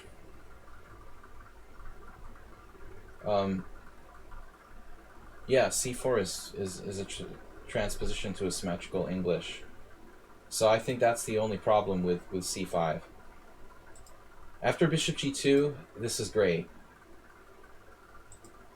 Now, there's only one good move for black, and that's interesting, but that's not the move I meant. Bishop c5 is interesting. I'll give it that. But you're sort of strategically... You must play d5. You must punish the evil opponent for not exercising their right to counter your center. This is just so principled. It's like white is playing the Marshall attack with colors reversed. It's stupid for white. He can equalize if he plays correctly. But I understand, DK Guy. After a long day of cutting the lawn, going to work, nobody has time for a serious opening repertoire. I am totally there with you. You know, I understand. You realize what you're doing is probably not optimal, but we don't have time to learn real openings. So we're cutting shortcuts here. No, but seriously, black needs to play d5. This is so principled. Other moves are okay, but again, you're going to let white transpose to the English with c4. You don't want to do that. d5 is best. Bishop c5 is some kind of off-the-wall idea. If white castles, then d5, alright, maybe. This bishop can be hit by knight b3. I have a lot of games with white in this type of position. So it's not that simple. I mean, I think this is probably a good way for black to play if you're playing for a win against a weaker opponent. Or an equal opponent or something. I wouldn't play bishop c5 against maybe a stronger opponent. a6, it's a little slow. Again, another opportunity for white to play c4 and claim an opening advantage. There's no time for a6. You need to be principled. I mean, d5 is a good move. Why would you not play d5? Alternatively, maybe knight c6. Again, a6 is not that bad, but I think white is better after c4. White played instead e4. Now that's interesting. e4 might also be good, because it's a Sicilian now. As long as white stakes his claim to the center with something, I mean, I don't care. I would prefer c4 so the bishop's diagonal is open. But e4 is good as well. Now black's playing the Sicilian. I don't know if they were prepared for that. And d6. White is better. Chess is simple. He who hath the center hath the advantage. I mean, this takes skill to Schieberspieler people with the space advantage. But still, principle says that white is better here after e4. Now, I don't know. Maybe white can try to play c4. The Spieler would definitely play c4. Our honorary captain. My argument would be, why not? If you can play c4, then play it, DK Guy. This is artificial. The knight actually blocks the c-pawn. Not optimal. I mean, if you're allowed to play the c4 move in the Sicilian, you should play it. Play it. I think that both sides don't know they're playing a Sicilian here. That's the only problem. Okay, h3 is a good prophylactic move. And now it looks like probably queen c7. Queen c7. White is better, but I could probably hold a draw against Edward Gufeld. He wouldn't be happy. Queen c7. But this move is like, dude, it's too passive. Knight e8 is just too passive. I understand you might be afraid of g4, g5, but you can't just run away from ghosts. And this is not an optimal square. I guess I would prefer to put the knight on d7, where it's like not as passive as e8, although it does protect d6. It doesn't feel right. We've got to develop. If he wants to play g4, g5, so be it. You know, he's going to have to play for it. He's going to have to actually play that move to make me play knight e8. He's going to have to weaken his position before I'm going to play knight e8. So, The trick would be probably to play queen c7 and then play for b5. So say white plays g4. You might be able to pull the trigger on this, although calculation will be very critical. We could sack an exchange on a8. Like e5 takes, knight b5, a b5, bishop a8, something like that. I mean, here, honestly, God only knows what's happening. It looks like black has some pretty serious compensation. But knight e8 is way too passive. King h1. White's a very solid player. Michael Adams, maybe. And then b5. Alright. At least we did something proactive, aggressive.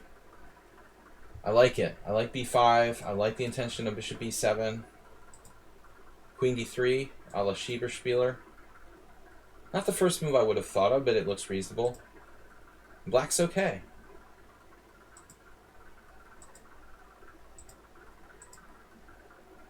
Black's okay here. There it is, f4. And what else? What else? It's a good game. Now back to f6, really? Jim is the best viewer. Absolutely. You guys know, there's no best. He's one of the best.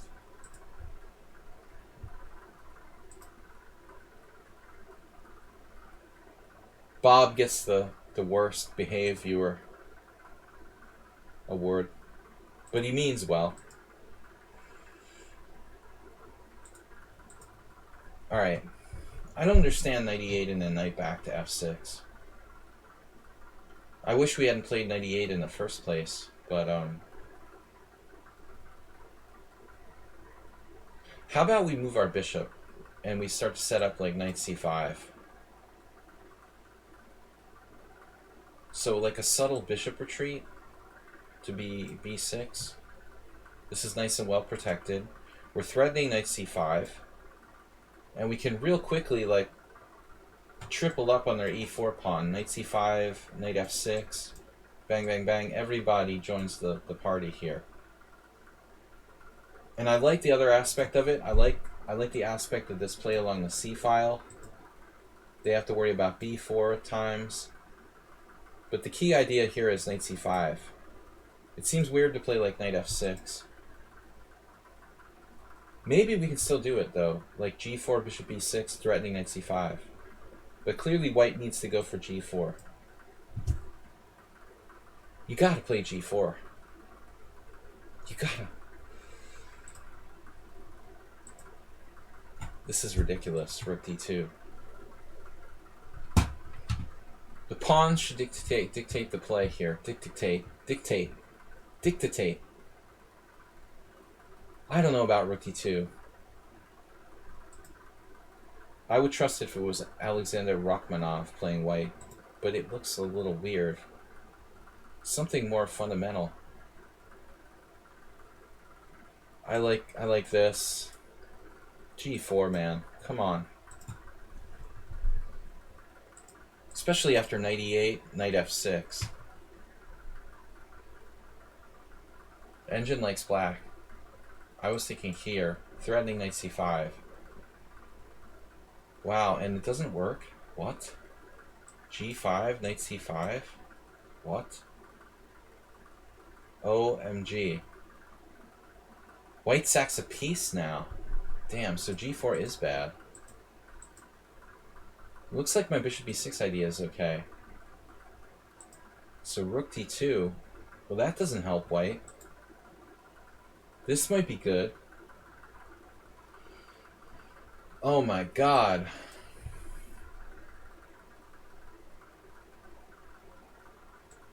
Maybe rook d2 wasn't a good idea, in retrospect. How do you guys like that? Consider chopping on b5. Yeah, I like the skewers here. If we're losing a piece, we'll sack on b5. You might get it. I really doubt it. Just too much loose stuff. It's not happening. Rook d2 is bad. It's actually probably a moment where white should bail out with something like knight b3, it looks like. Maybe he could play a3. I guess he was afraid of knight e5. f4 is alright. Now this, I'm not sure that was her best move, but maybe here we can bail, like knight b3 or something. I told white to play c4, but they didn't listen. This is what happens when you don't play c4 when you get the opportunity to do it. Unbelievable. I can't believe they didn't listen to me. Anyway, guys, I gotta go a little bit faster. We have an hour left in the stream, but I really thought white had something on the king side. This wasn't a bad decision. That's a disaster. This is a good move. And now bails out, but it's too late. The damage is done. Although objectively, maybe knight b3 was a reasonable choice. Whoa, whoa, whoa, whoa, whoa, whoa, whoa, whoa. Knight c what? No. I think the moment of reckoning has arrived. I mean, everything is focused, right? We're focused on this. We're focused on e4. But suddenly black plays like knight c5. Isn't d6 hanging? Wow. I mean, what if white just takes on c5? I mean, maybe knight c5 is a move. Maybe it's not bad. But is there a simpler way to do this?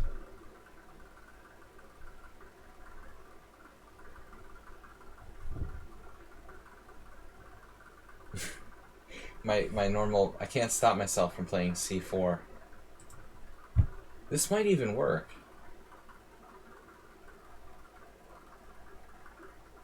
I guess it's not bad for black. But I thought we might have more. Can we do, like, takes? How about this? You see, like, that's just dropping a pawn. Is white just screwed here? I like static destruction. But I guess you would have to play d5 and it would get pretty locked up after that. We can't even play knight e4 because it drops a freaking piece. And then it's back to freaking e8 again. Yeah, that sucks. Damn. So we can't do it. How about d5 right away? If we can't do it that way, let's try it a different way. d5 right away. Maybe this works. Still e5. Doesn't look like there's anything clear. Bishop takes knight and rook c8. Well, our d6 is hanging. So I wasn't sure. But maybe it's fine. Maybe there's a point to that.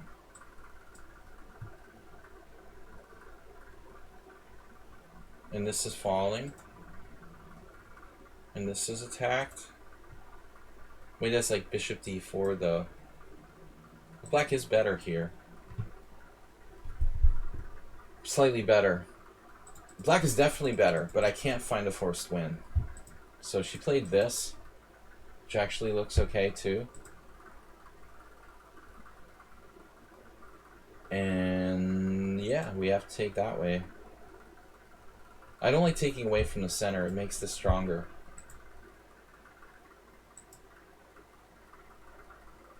That was a good move. Unfortunately, we got a good knight though. Alright, technical position. White's space compensates for the bad bishop. This looks like the way I might have played it in a blitz game. It's not enough, but black is slightly better. It's probably holdable for white. a5, b4. But we gotta watch f5 crashing through. I wouldn't mind trading queens so I don't get checkmated. B4 is a key break.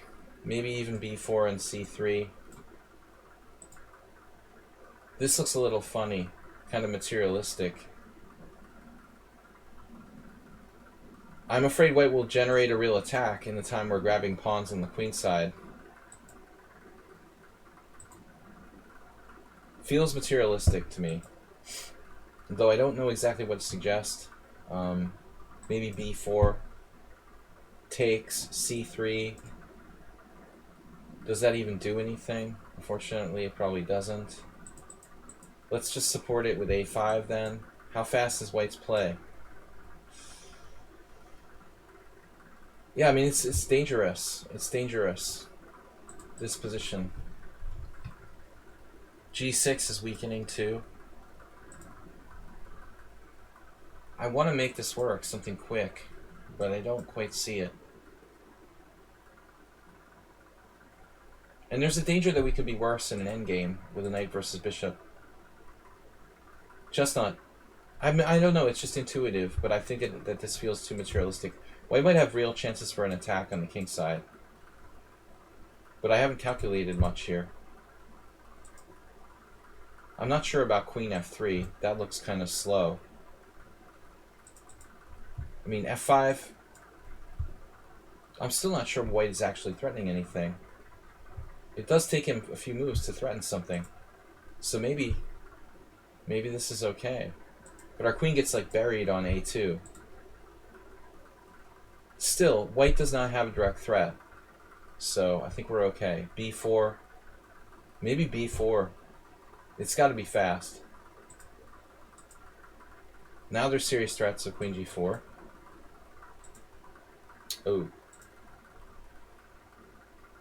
Maybe that's not a bad move. Taking followed by king h8. And there's danger. There is danger. Rook g6. Looks like an option.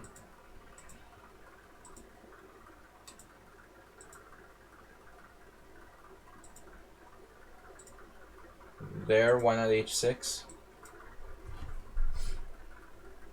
I wouldn't mind another air hole for the king, if I can afford it.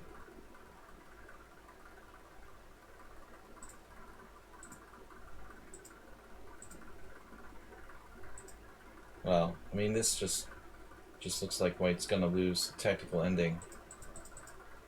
White was close to something, you know. I think he had something, enough compensation somewhere, but now it's not enough.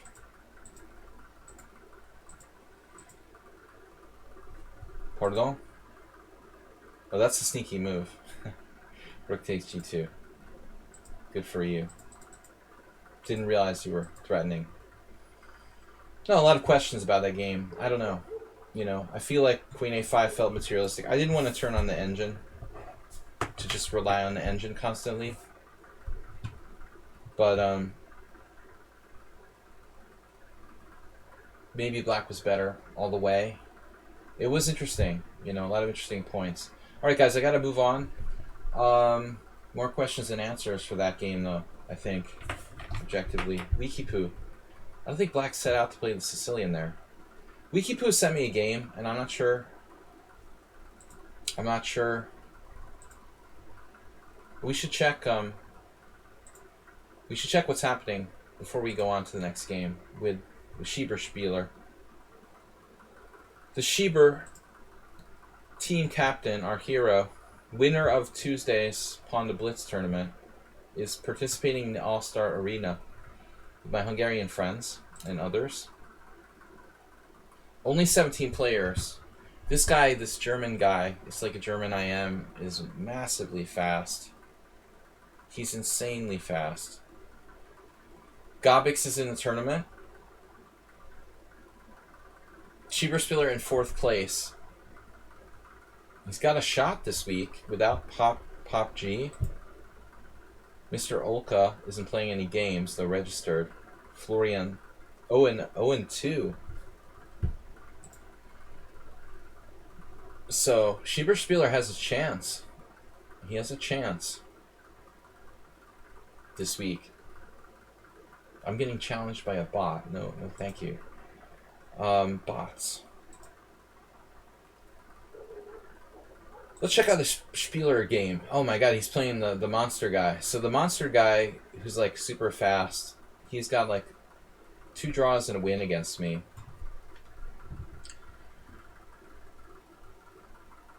But he berserked against Schieberspieler, which may not be a good idea. This guy won the tournament 1 week. White just slightly better, putting on the normal Schieberspieler sort of space. Love of space. Man, white is just better here.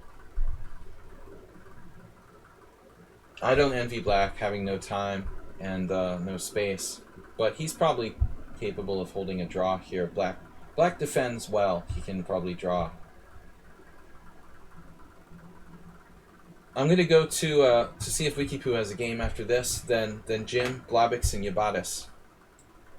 Following our team captain in the Hungarian All-Star Arena. Oh, there is no Berserk icon. Well, that's weird. Now that you mention it. What did he do? He like got disconnected or something?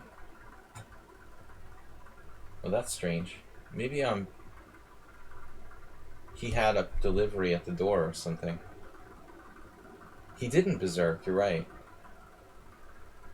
Anyways, like, you're not going to beat him on time. Black is a good player and he's like insanely fast. I stress the fast, but also like strong.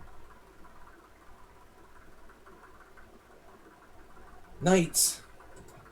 Knight, like, it's a knight square. It's like when you see a Volkswagen Beetle. Man, Schieberspieler is just all over this guy. Phew. Could white's pieces be any more active? There has to be something for white here. But black must have been... He must have been away from the computer. And he's not berserking.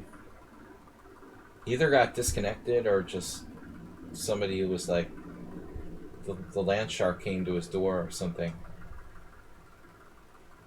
No, I mean, Schieberspieler doesn't want to draw.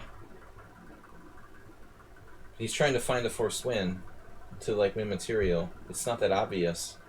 There's a forced win of material. There's a lot of interesting moves. This is a position where you could burn all your time looking for something that's not there.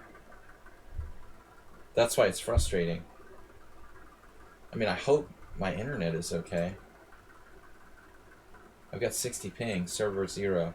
See, he cashed in for the structural thing, but didn't win any material yet.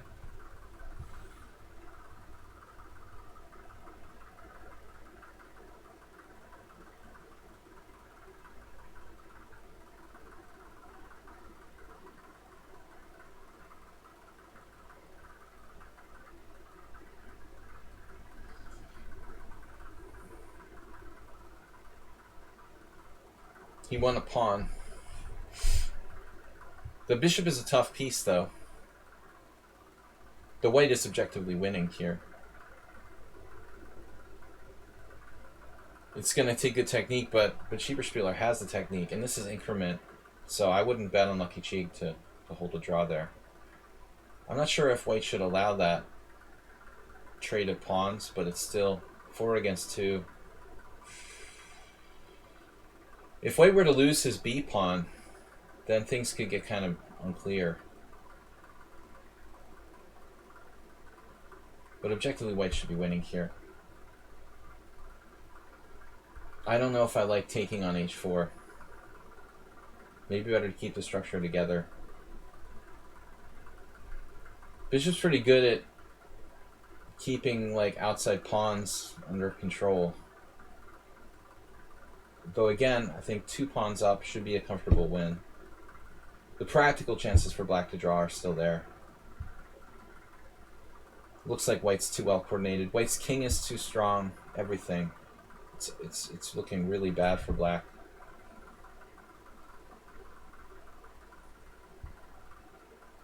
Yeah, he's just winning.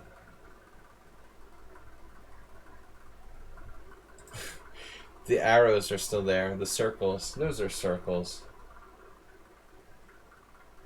I don't know about pulling the knight back, but he wanted to defend. And we just pray he doesn't get in some sort of ridiculous time pressure. Pretty easy for white to win this.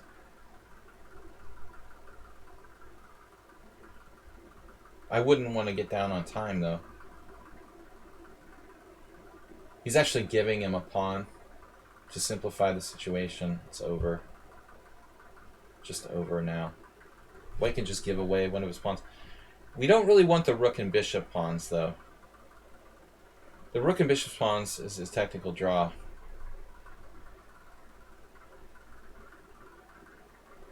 Ooh.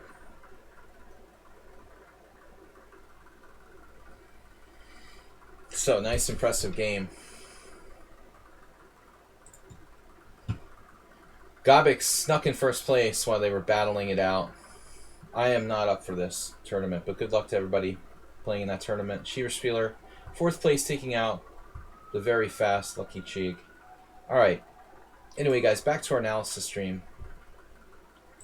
I am going to I'm going to do the Wikipoo game. Wikipedia. I always know when to watch you. I'm good luck. If only I was like good luck for myself. I wish I was good luck for myself, Schieberspieler. I meant to click inbox. Congratulations, good game. Just keep focused. Alright, Wikipoo. Here. That was what he sent me? Send me this. Ratty Goalie. It's 3-0 game from the streamer Mega Battle. Ratty Goalie versus Wikipoo. Otherwise known as Baby Chess. LVN, you can try to send me a game, but I don't make promises. If I fall asleep before that, or pass out, I don't apologize for not getting to your game. Welcome, guys. LVN, give it a try. International Master William Pascal, we're doing game analysis. Is my camera frozen? Or is it just my Twitch is really laggy?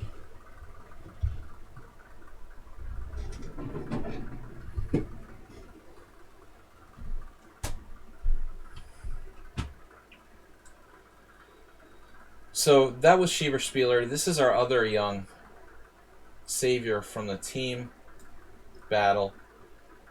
Our friend Morwa, otherwise known as Wikipoo, had a very good score for the team, playing black here. C3, E6, D4. I mean, this is a good way to play against C3 Sicilian. Kasparov approved. D5. As Asterbait knows. Somebody today I was talking about this with. Wasn't Asterbait. One of my other students. Asterbait could now play E5. He likes the advanced French. Alright, so whoever this is, white is 2290. Call him 2300. Blitz player. He plays E takes D5. Now queen takes transposes to a normal C3 Sicilian. Only pandas can appear frozen. Spelling corrections free. You don't need to redeem any points to get your messages spell corrected. I'm sure you'll call me, Bob, if I start doing anything crazy while the stream is still running. ED5, ED5, and now an interesting thing. I remember Alexander Strapunsky, who's a grandmaster from Ukraine and the United States for many years, playing bishop e3 in this line. Another guy. I've known several strong players who played that line.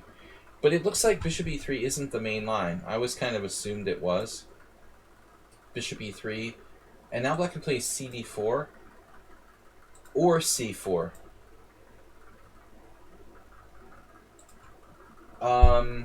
Thanks, LVN. But honestly, maybe Ratty Goldie's move is good too.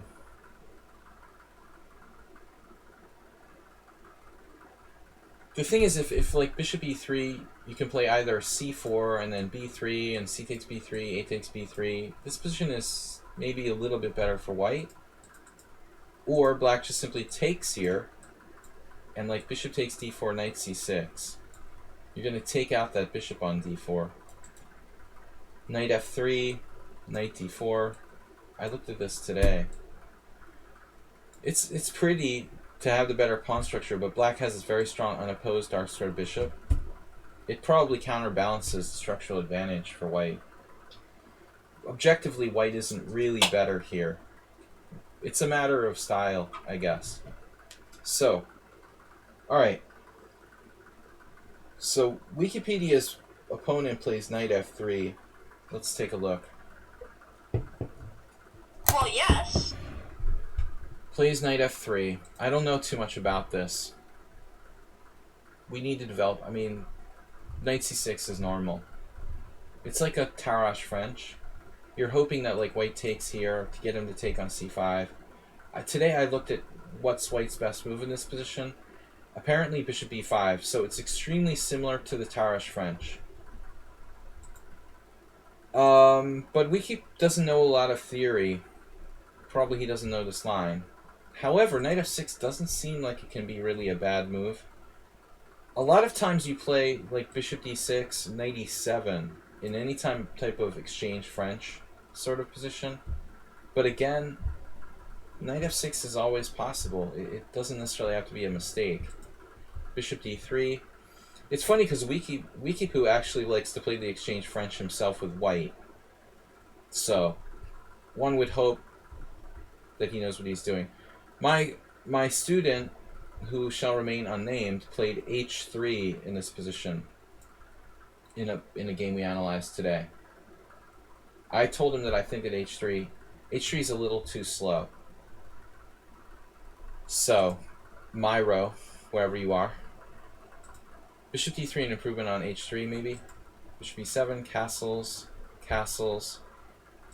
dc5, bishop c5, knight b2. It looks very logical for both sides. Knight c6, knight b3. Now, I'm suspecting, Mr. Coffee, that we've arrived at a transposition to the French Tarrasch. But if that were the case, this bishop wouldn't be on d3. It's a French Tarrasch with the bishop on a weird square. It's a good square, it's active. But on the other hand, black has his knight on f6, and the possibility of bishop g4 exists. Now guys, in this position, I have the master database turned on, Master Opening Explorer. Black has played 12 games from this position and hasn't lost once. That's weird. Maybe lucky opening. I don't think that black is better. I don't know if black is worse, but I'm a little surprised that it's so lopsided. 3 wins for black and no wins for white out of 12 games. Maybe the number one reason is that Pelletier was one of them, 200, 150 points higher than Morales. Okay, knight d4. Knight d4 is not a developing move. First mistake. Maybe Myro's move, h3, is a good idea here. Though that would weaken white's, king's side. I remember this game where somebody I know played queen d6 in a similar position and then got smacked by bishop takes h3. Someone else from the streamer battle. Involved in the streamer battle, there was a famous bishop h3. So it's not always... Oh, there's the game, the exact position. Wow.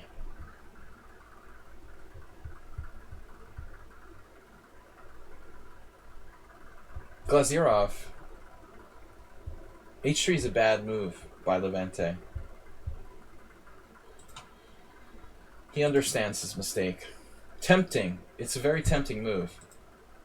Isn't that brutal? H3, Queen E6. And I won't go any further. But it didn't end well.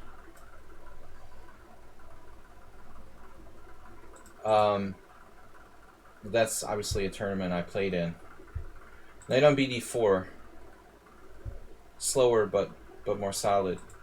See, the problem is now I wish my bishop was on E2. Well, I mean, black will get like a couple pawns and a strong attack for the piece if bishop H3. It was over pretty quickly from what I remember. Knight E4 is in the cards too. Okay, now what? What do we do here? Because I kind of like my bishop on this diagonal, but I also like keeping the pin. Wow, Wikipoo did a weird move here. I never would have even imagined this move. Bishop takes D4. That is like entirely random. It might be okay. I mean, it's like, wow, that's weird.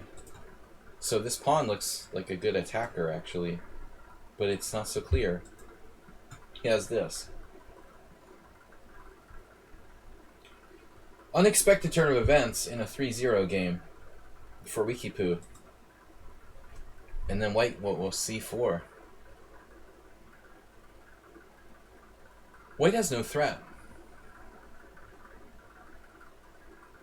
White has no threat, and black has no bad pieces, and white's pieces are sitting there. Black's about to take over. Oops. I didn't see that. That hurts. Oof. Yep. I guess C4 wasn't a good move. Wow. That's brutal. Knight F2, Wikipoo getting tactical in his old age. Normally just an endgame.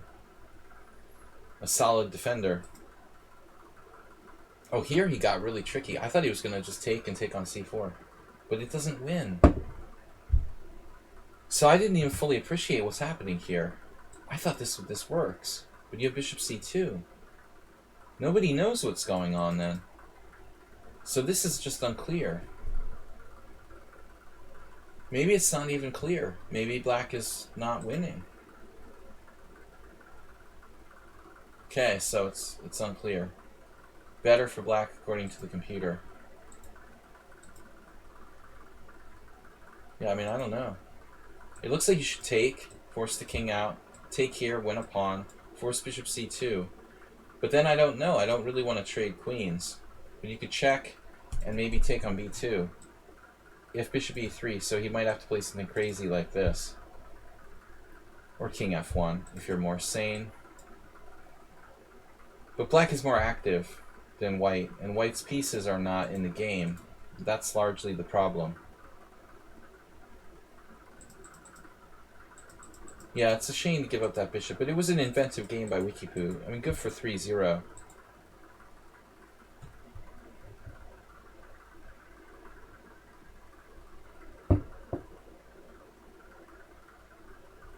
Sustained initiative. Just take. That's nice. You just leave the pin, and then you've got a pawn, and you're threatening knight d3, and white can't get out of the pin, and his pieces are just corralled over here on the queen side. Beautiful. Black is winning. Oh no. Tactical buzzsaw. Takes this. Check. King h2. Ah. King h2. Alright, it's over.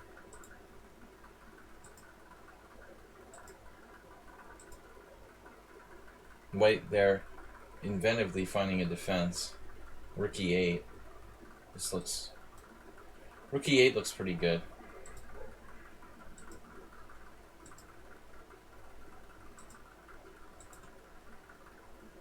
That's brutal. Just brutal. Massacre. Custer's last stand.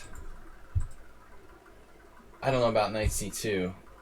There's got to be a better way to do this for black.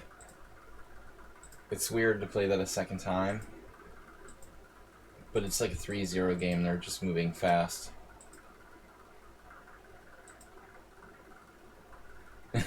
Trading pieces. Nice defense by white, though. Now he finally maneuvers. And we thought he was going to play bishop h2, but it doesn't work so well due to rook e1 check. Finally, all that. Just exchange pieces. Oh, painful. Took forever to finish this guy off. Love this. This guy just won't die. Die. Die already. He wouldn't die. Anyway, Wikipoo, great game. Guys, we've got a couple more games left. A number. If I can survive that long. It's 8:53, so 30 minutes for 4 games. Let's do one more game and see where Schieberspieler. Jim is up. Hello, game analysis tonight.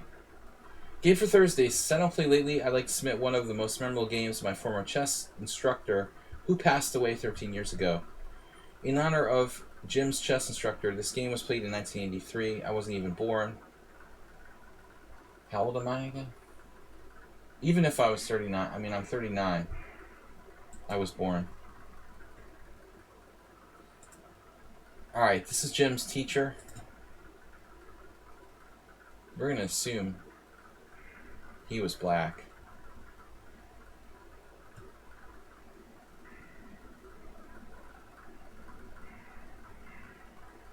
He didn't say what color it was, but I'm assuming it's black.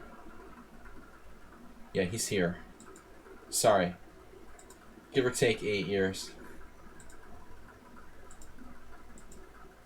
I couldn't possibly be that old, Bob.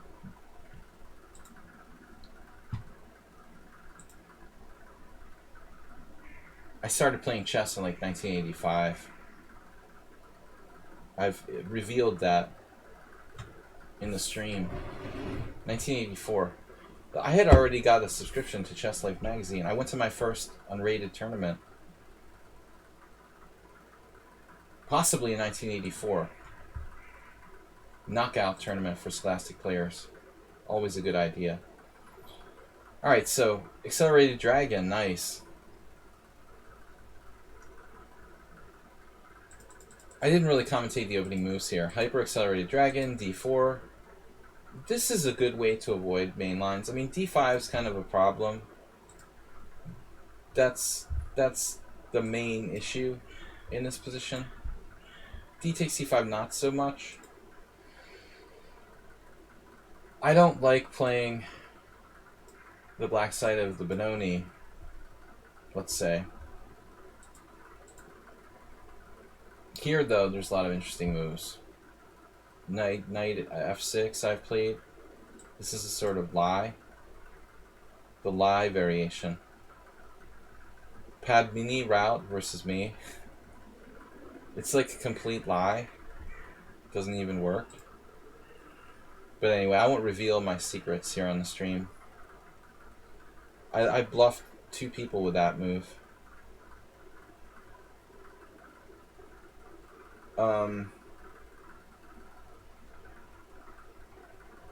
Queen a5 check. One of my... I remember seeing Wojciech play that. That's pretty good. Queen b6, I won a nice game against Radzievich. That's another move. So black has a lot of options here. This, however, I don't know. Interesting. I never considered playing this move.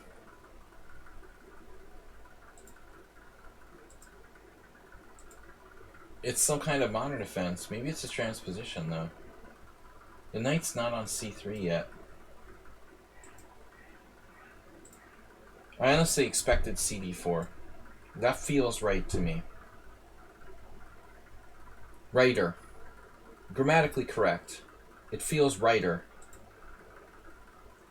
Pawns before bishops, in my book, is the way to go. Okay, bishop takes is playable. It's more safe, maybe. Less pawn moves, less weaknesses.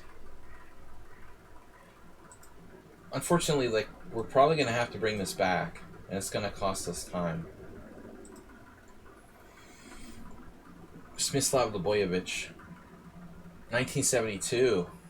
Nixon was president. Oh no, knight f6, wow.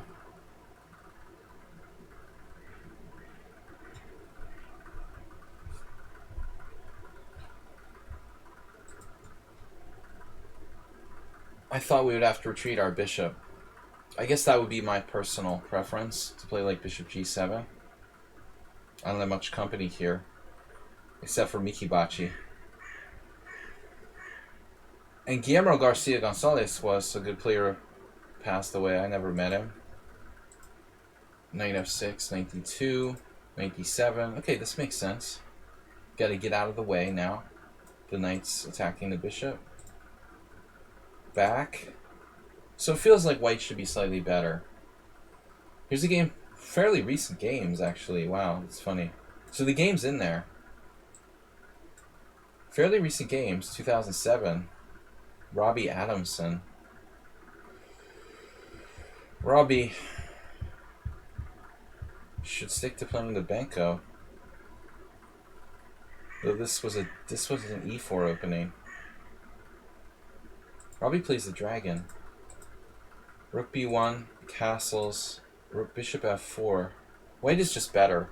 I mean, it's a tedious position for black without a lot of counterplay. Okay, he's still solid.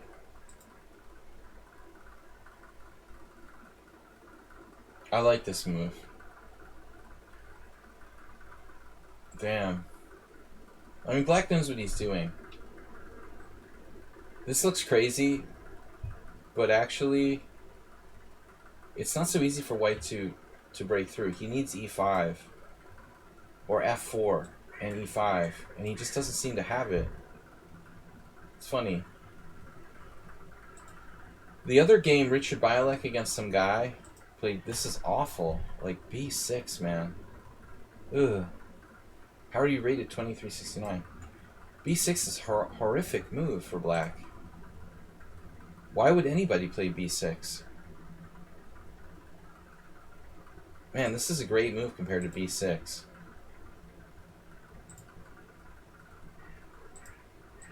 Always, just remember, queen a5 is always bad. Except for this position. Just because it's Jim's coach. No, seriously, this is not a stupid idea. I like this. Okay, a3. And so white is inhibited from breaking with b4. White's best break is f4 e5 or e5, which I told Asterbate today. But it's hard to execute here. Rook e1. Black's getting in b5. So I expected rook e1. Queen e2 is also not a bad move. It stops b5, or attempts to stop b5. I wonder if black could get, I wonder if black could get a Benko going on. If we could play b5 somehow as a pawn sack, like take it, take. Try to make bishop a6 work. Maybe, just maybe, black has enough here with this Benko structure. Enough fundamental soundness to make a draw, to hold. Black can still play this. This looks like a passive move, but it holds up e5. But I just don't see how we're going to play b5 now. We've given up on b5. Now black goes into a passive stance. Dude. Wow. Your coach would like my friend, the farmer. He would have gotten along with the farmer. Jim, the farmer would totally play this move. I can't bring myself to play f6.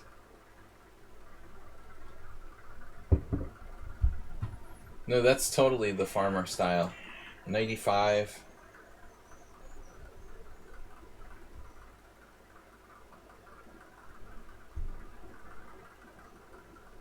Yeah. Well, I mean, I think it's a great decision, probably. But I still put my money on b5. There are crazy lines where, like, maybe he can play b4, but I don't see that working. And the queen's almost trapped. Queen a3, bishop c1. But almost doesn't count, except in dancing. Is it trapped, though? Could it possibly be trapped? There's, like, queen a4. Bishop c2, queen a2. It's not trapped. You can't trap it. It's, like, untrappable. So I think this feels righter to me than f6, playing like the farmer. He's basically the Greek farmer. Isn't Nigel Short a Greek farmer? Speaking of Greek farmers, all the great Greek farmers of the world, Greek olive farmer.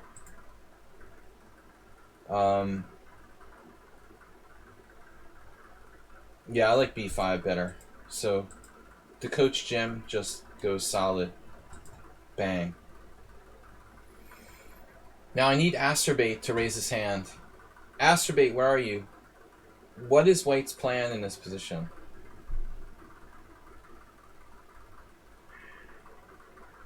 No, it wasn't Asterbait. It was Asterbait. No, I had a lesson with another student. Sorry, Asterbait. You don't know what I'm talking about. Sorry, Asterbait. This wasn't your thing. But I had a lesson today with someone else, and they did something like taking on e5. But it was worse. It was worse. It's bad here. But objectively, it was like bishop takes e5. Ugh. White needs to play... At any cost, White must play like f4, crashing through with e5. Whatever it takes, like, that's what we've got to do. So, I don't know. Computer likes 95. I guess he can play... The computer still thinks White is better, but it's not that much. What about this? I like this. The farmer might play g5 here. I don't know what your coach would have played as a true farmer, but it's hard for me to play g5. I guess taking the bishop and trying to play for f5. But the dangers here are real.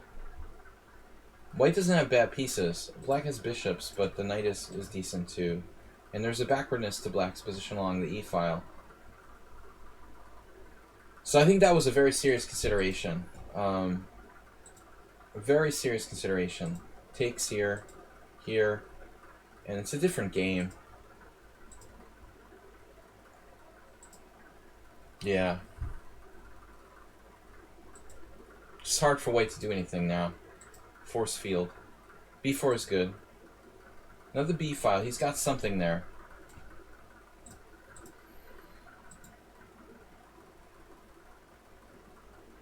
This guy had experience. a5. Take, take. That's a neat idea.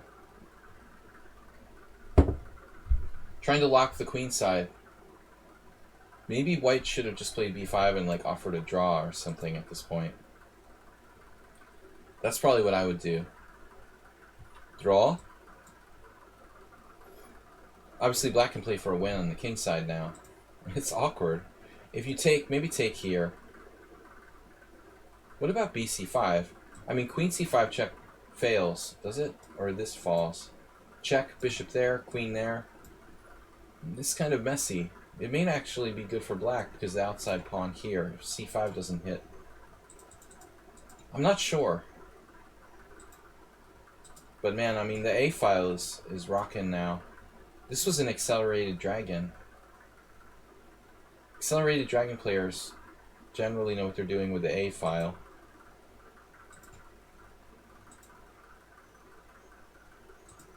White was not a pushover.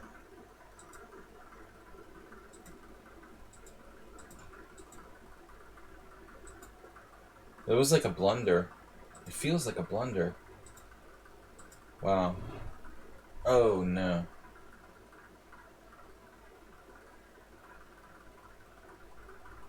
Beautiful tactic.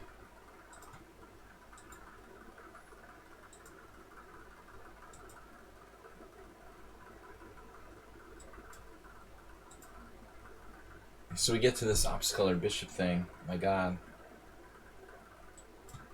Totally unclear. Probably a draw. White has c5. And he blundered. Plunderous. I mean, one would imagine that it would be equal chances, but he blunders. Bang. Expect the unexpected. That's just evil. What a sick move. I never would have even thought of bishop h3. Damn, dude.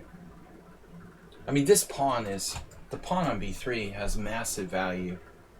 Wow, White just underestimated it. No, but I mean, seriously, it's a little insane to play rook a7. It's a little naive. Black was probably looking at crazy things like sacking a rook, and then he was like, wait, I can play bishop h3. Nice game. The queen can't defend by itself against the passed pawn and these three pieces attacking on the king side. That's such a cool idea. Just when you thought it was safe to come out of the water. Rook a7. Never underestimate a passed pawn on the 6th rank. That's what I say. White was just like, oh, alright, I'll attack your e7 pawn since you're not doing anything.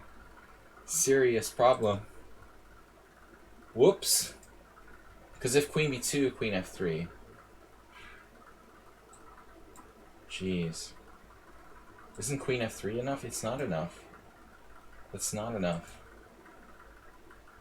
So you have to go here first. Check. And then it's like a forced mate. Wow, that's a nice game, Jim. Thank you for sharing, guys. We have 3 games left. Blobix, Yabatis, and LVN. I'll be back in a second, finish up. We'll check on Schieberspieler after these messages.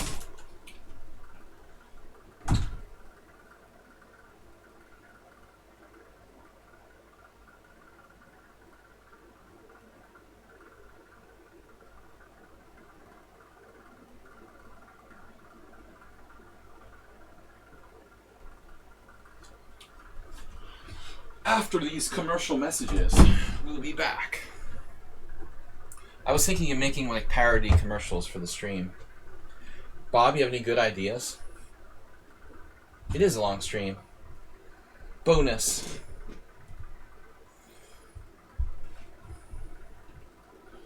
Babysitting my son, and he's busy playing video games, so no reason to go to bed or anything. I'm a good parent. But seriously, we've got 3 games left, guys. Bonus stream. Let's check on Schieberspieler. Crookman sent in the game as well. Are you sure you sent in the game? You're going to tell me now? Crookman, when did you send in the game? You do this every time now. Don't keep it secret to the last minute.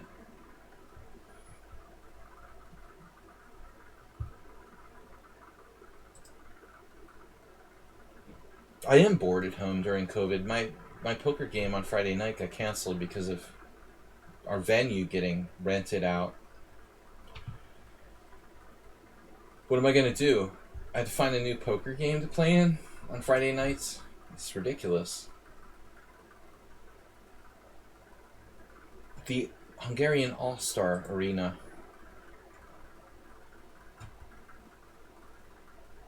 It's there. But do you know when you sent it, Rookman? Like recently or a long time ago? You saw it in my messages, okay. I didn't put it in the list for some reason. Schieberspieler hanging tough. He's had some... couple losses, couple wins. Let's see what he's doing. He's not playing. Kind of a surprising result here. I'm not sure who Zan is. I think I played them. We're not surprised by Lucky Cheek. Gobix is in top 3. Gobix is slow. But this player, Fekete Bari, is supposed to be a WIM. I didn't think she was that strong. But she also played like monstrously against me. The arena isn't quite as strong this week as it's been in previous weeks. Some of the regs are out. It's hard now to keep things going on in the summer. So we will see. All right, back to game analysis. We only have so much time left. So Rookman's second one. Oh, you're last in the list then. Next to last. Rookman's so quietly getting his game in there. Snuck it in there. All right, Blobby. Dear Master. Blobby's so polite. I submit this very boring game that I just played online. Alright, guys. So this is Blobix. Blobix with the white pieces. I didn't have very much success against Blobix with Caro. Caro Khan.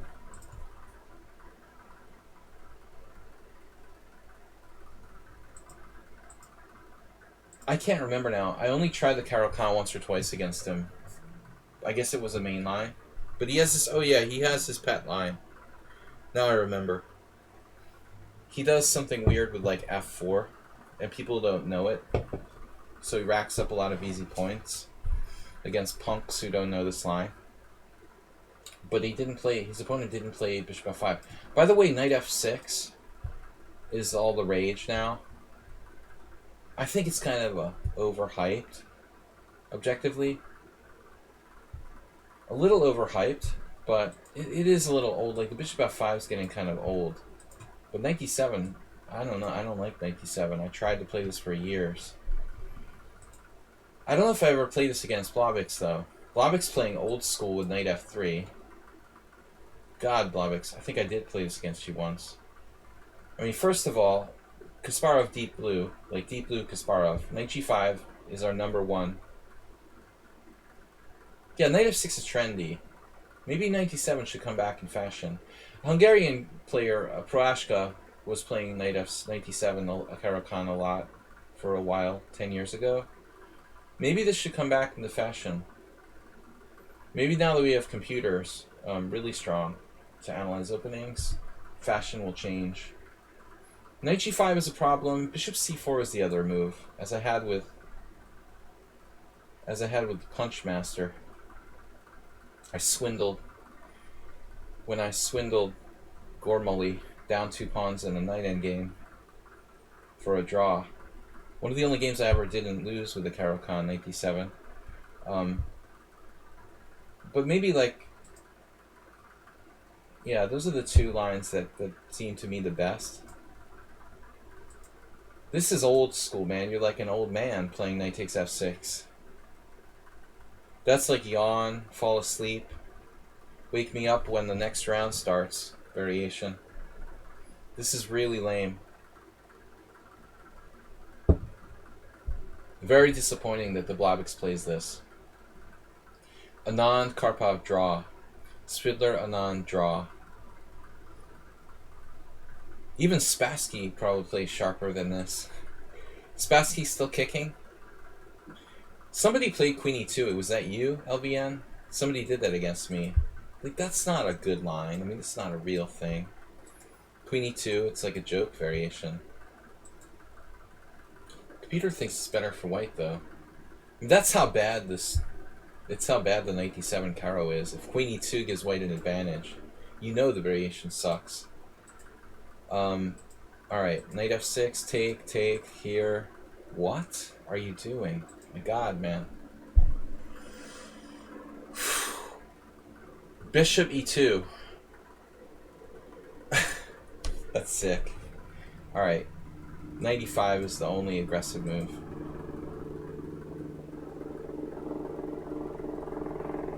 Wow, it's a ghetto bird. Ghetto bird. Run, run, run from the ghetto bird. Must be like the Hungarian police force cracking down on the pandemic. So, we get a little ice cube fired up. Then he takes f6, bishop e2. Dude, that is really lame. What are you doing? Blavic's been studying with Spassky. Spassky must have been at the camp. Did you have him as a guest instructor? And he showed all those games with like bishop e2? Are you serious? Gashimov played this? That's ridiculous. How can you sleep with yourself and play bishop e2? Maybe c3. Yakovenko. There's some good players that played c3. But bishop e2? I'm ashamed of Gashimov for that. This is worse than playing the London system, man. You might as well just play the London system. You're not going to checkmate people by playing bishop e2. Utterly random move. Offer a draw. Another random move. Offer a draw. Another random move. Now white's better. The ghetto bird's coming back. Second sweep over the area. Why would black exchange his bishop unprovoked here? Now it's like one of those Rubinstein Frenches or Queen d8 Scandinavian. Leko 1, Sarawon 0. Yeah, that's like seriously stupid. Bishop takes f3 for no reason whatsoever. I mean, castles, what are you going to do? I don't know why you delayed c3 for so long. Black has like multiple ways to continue here.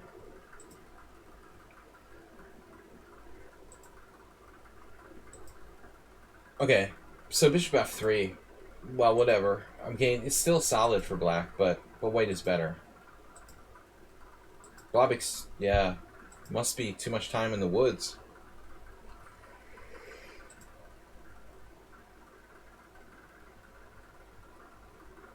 I guess any move is possible with your bishop. I don't think the bishop h4 would be my favorite. Seriously, Stockfish wants to play bishop c1, and I think that's an awesome move. The plan is clearly not a4, so I'm not quite sure what the plan is. Maybe bishop d2. You're better. Dude, do not exchange pieces. You better not exchange pieces. Maybe Schieberspieler would play bishop e7, because he just lives for like bishop versus knight. But objectively, I vote for bishop g3.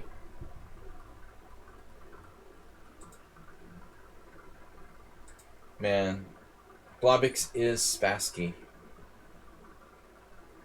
Yawn. I thought you were joking when you sent me a boring game, but you were serious. Acerbate approved. Bishop e4. And your last chance to not get mated. He did too. He was like, that's not happening. We're not gonna let you not. Gonna die. He knows Blobix too well. So black has to make the concession. Fixing white structure. I should say improving white structure toward the center. Damn, dude. And now b5. If b5, white is only slightly better. c5 is tempting. I have to say I like white here. So black chooses to do nothing. The fine art of doing nothing well. Bobby Fischer.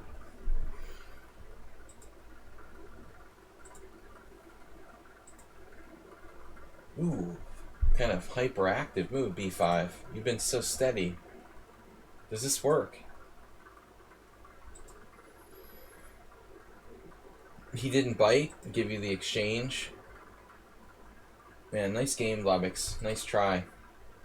So apparently black has to play this. It does look better for white, though. Man.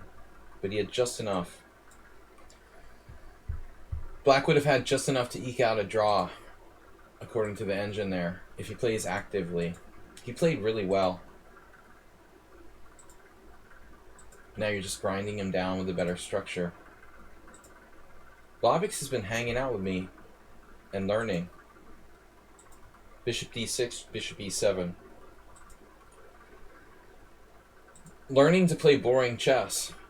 And now black just, like, drops his a7 pawn. Ooh, or a rook. The a7 pawn is enough, though. There's no need to, like, be cruel here. Take his rook with bishop d6 check. It's kind of overkill. It didn't matter anyway. I think c4 was called for. Accurate to the end. But seriously, Blobix, good job. Good job playing solid style, like Spassky. Spassky is still with us, right? And he's... How's he doing? Yubatis had a suggestion. I can't remember the game now. So I'll can that. I don't think we have that game. Unless Yubatis is in the stream. He probably left by now. I can't remember. I don't know if I can reconstruct it. I'll embarrass myself if I try to reconstruct it. Let's do the Rookman and LVN games. And we'll pack it in for tonight.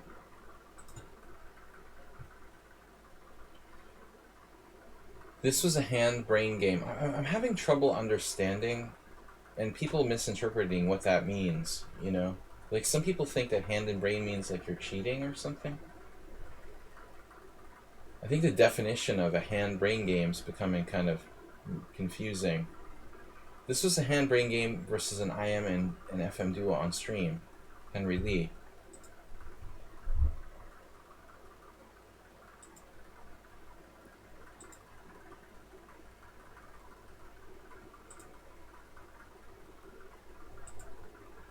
That's cool that you play tennis with Esserman. Esserman's fantasy. It's just a Freudian joke. Spassky. Imagine how much, like, how jealous Esserman would be that you played tennis with Spassky. He's 83 today? Today is his birthday? Are you serious? That's so weird, man. That I'm, like, talking about Spassky and today's his birthday. Crazy. Weird. Rookman is white. Thanks, guys, for subscribing to the stream. Please donate and support me. Don't forget to buy my tennis headbands.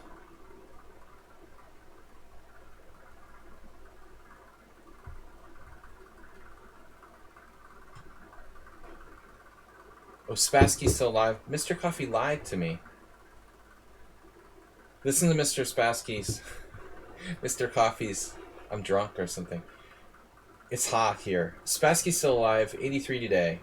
Mr. Coffee said Spassky's still alive. He's 83 today. That's the sentence he wrote. So my assumption naturally was that today was his birthday. He's 83 every day. It's a really funny joke, man.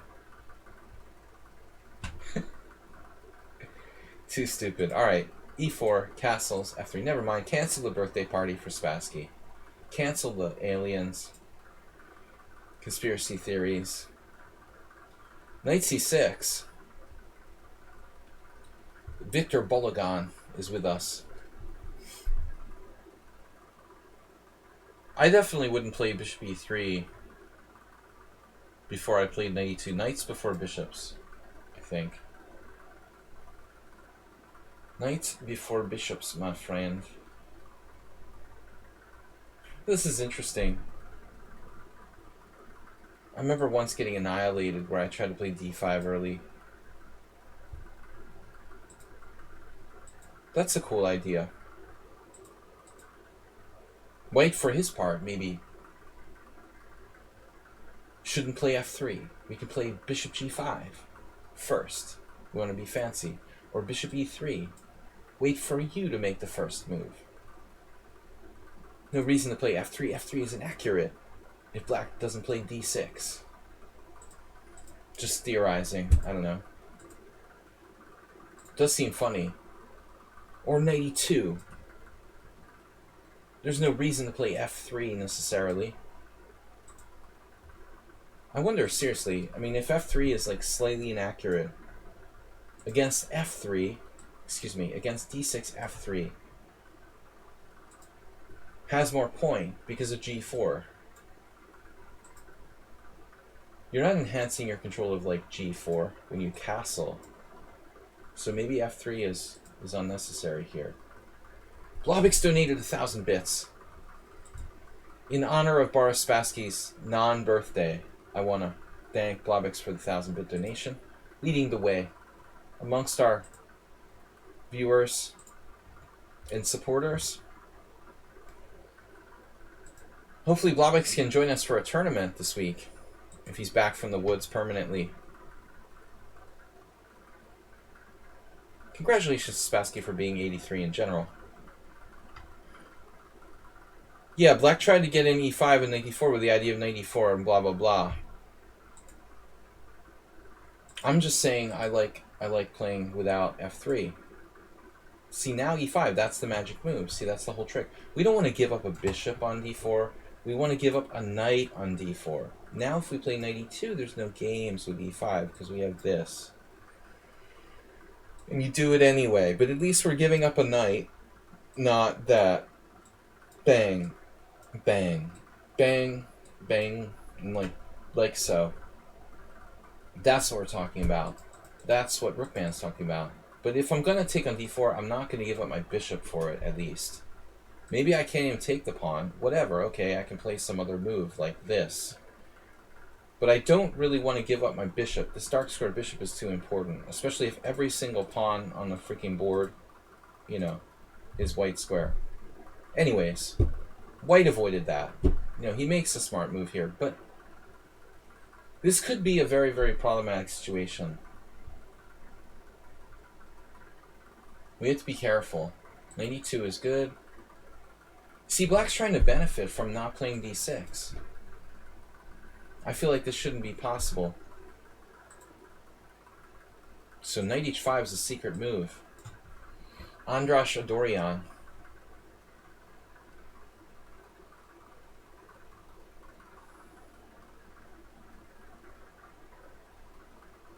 The pawn is happy with the bottle. I'm going to drink it soon if he doesn't get it. Knight h5. Much more aggressive. This is a major concession for black. Do you know what this is? It looks like a g6 scotch or something. I mean, the problem here, really, if like it was c6 instead of knight c6, you'd be blasting white with d5. Clear advantage, or equal, or better than equal for black. But black just can't open the position. Rook e8. See, this is just surrender. Yeah, you're playing like a lame. Black's playing a lame King's Indian now. The Cognoscentes played rook e8, trying for something tricky. Gotta watch those Greek guys. This Tommasini guy is kind of not bad. But yeah, rook e8 looks like an attempt to do something interesting with black's move order. But knight h5 is even more interesting. A lot of ambulances. But this is like concession. Now we just have a good scotch. If we don't... Oh my god. We could transpose to my game with Sam Shankland if we're not careful. I lost twice against Shankland and Kovac Gabor with black in this kind of line. Right, knight h5.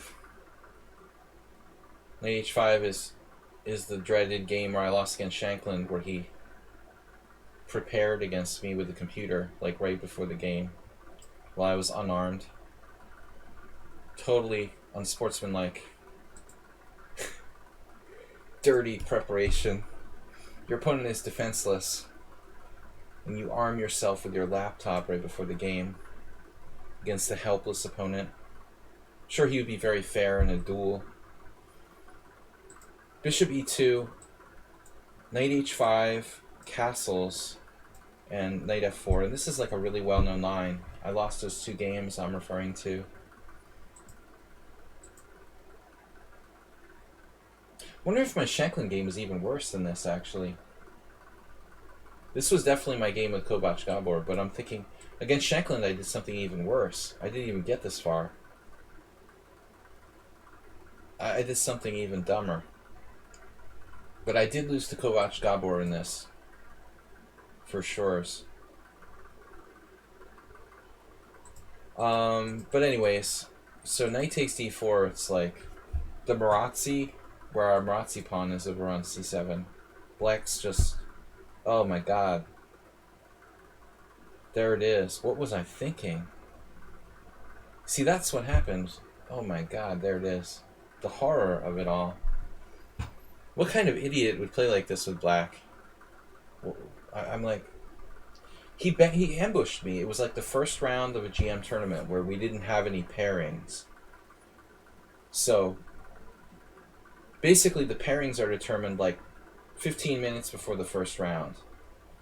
And I'm sitting there all innocent, you know, at the Chess Federation, waiting to play like one of the random players from the tournament as they draw the lots. And there's like 10 minutes between the round and the pairings getting announced. And I'm just like, okay, whatever. I get paired with this guy Shankland. Shankland like runs to the secret room in the corner and like is preparing with his laptop like before the game for like 10 minutes. I'm like defenseless. So it's like me versus Shankland and his preparation. Just like, man, I don't know, you know. I think it's just not, it's not fair. It's dirty pool. It's like you go to have a duel and you like pick the like sharper sword or something. You're gonna like use it. How dare you use a laptop 5 minutes before the game to pair for me? The other game against Kovac Gabor, I actually played the right move. I don't understand why I would have done this against Shankland. I don't understand why I would have played knight takes d4. It's a horrible position for black. So, other decent players have done this, which makes me feel a little bit better. And all of them, you know, 2400. Christian Weiss, like a reasonable IM, also lost doing knight takes d4. I don't know what I played. I guess bishop e6. Or did I do knight h5? Yeah, knight h5. This just sucks for black. It's just horrible. Alright, anyway. Repressed memories. I had that a lot where I would play these like awful games. Maybe I had a hangover or something. I don't know why I would do that. But I wasn't prepared. Bishop e3, d5. Castles queenside. Alright. First of all, why bishop e3? Why do we need to play bishop e3? Anyway, guys, I gotta get to one last game after this. But it's always fun when it's one of my own games. White should just castle. Probably short. No relation to Nigel. I mean, simply castle short. Looks good. Castle queenside. More dangerous. This doesn't seem right, like undeveloping a piece. Black had better, maybe. This is really maniacal. Castle queenside. Somewhat coffee house. Is he in the house? He made a dirty tackle on MVL and broke his leg. Good for him. He seems very arrogant, you know, Shanklin. I don't know. I played him 2 games in that tournament. He wasn't that strong then, and if he was arrogant now, it would be like one thing. But at that time, he was like a nobody, and he was arrogant. So, didn't rub well on me. He came off as extremely arrogant then as a nobody. I imagine how he is now.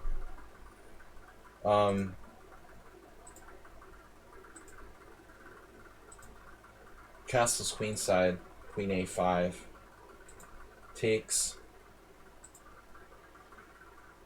Yeah, I mean, I just don't recommend castling queenside. Shanklin would do that. Like, he's one of the only people I know who would castle queenside in, like, the Marazzi. He has a game where he did that in the Olympiad. It was almost totally maniacal. I was horrified when I saw him do that. Like, I don't want my teammate castling queenside in a team tournament in the Olympiad. That's something like Rockport would do. Like, bad Olympiad teammates. Shanklin, Rockport. You want, like, Lako on your team, or Kramnik or something, you know? Not like people are going to do, like... In a team tournament, you don't want people who are going, like, nuts, you know? This is crazy, though. Like, there's open lines against white here. So, your king is in danger. I mean, bishop f5 might just be lights out, I would imagine. Unless you have a way to trade queens. Maybe you have a way to trade queens and survive.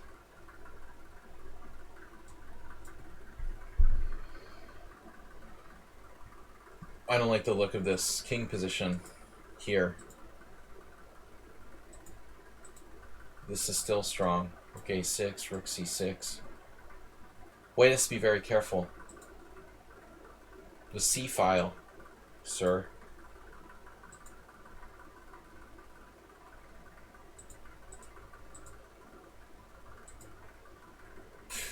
Black, like, totally missed all of their chances.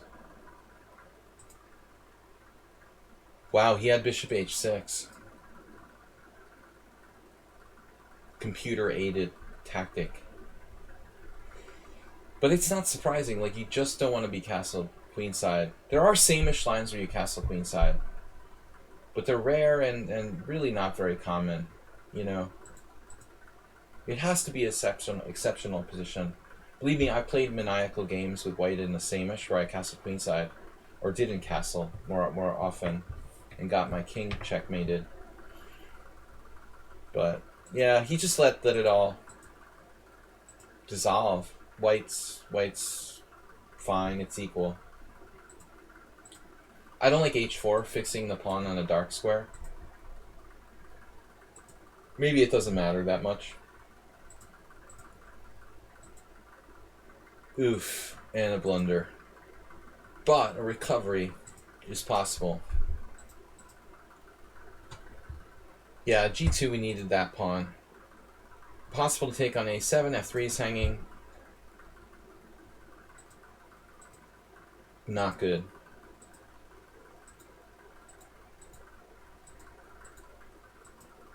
So we finally get to a queen ending, 2 pawns up. It's a win. I mean, the h pawn, it's game over. Should be game over.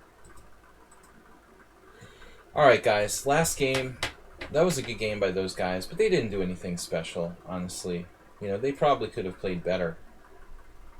I thought your king should get checkmated, probably. Rookman says what... Yeah, we skipped the end game. So last game for today, long stream. I'm rambling on about my Shanklin sort of terrorization. I'm telling you, like, if I have 10 minutes before the round, and maybe I'm old-fashioned or whatever, if I have 10 minutes before the round to prepare, my opponent doesn't have a computer, you know. I don't know if I'd feel right about sitting there right in front of him, like, preparing for his games while he can't, you know. Some people have argued to me both sides of that, but I still...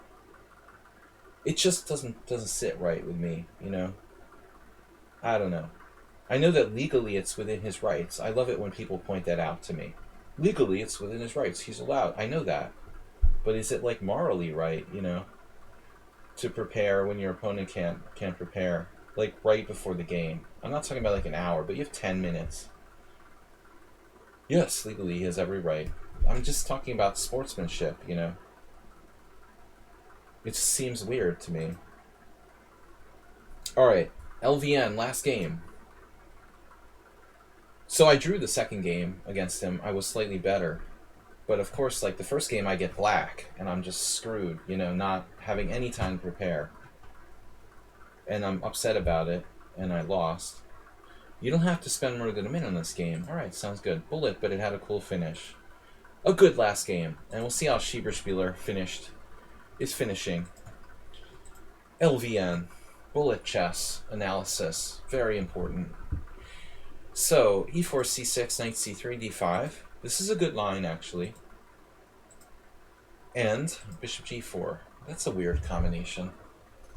So this is a mistake for black, isn't it? Because now we have bishop c4. Bishop c4, e6. h3. Yeah, there's a problem here. You're going to have to give up the bishop for nothing again. h3. h3. Bishop h5. Knight g3. Bishop g6. Knight e5. Or maybe even, yes. Maybe knight e5. Is this it? That looks good. Among other things, bishop g4 is not really a good move here. You can play knight d7. You can play, like, knight f6.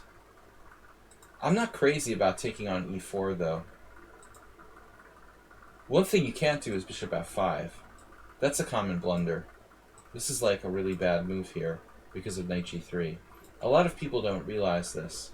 This is like blowing a tempo. That's the one thing you definitely can't do.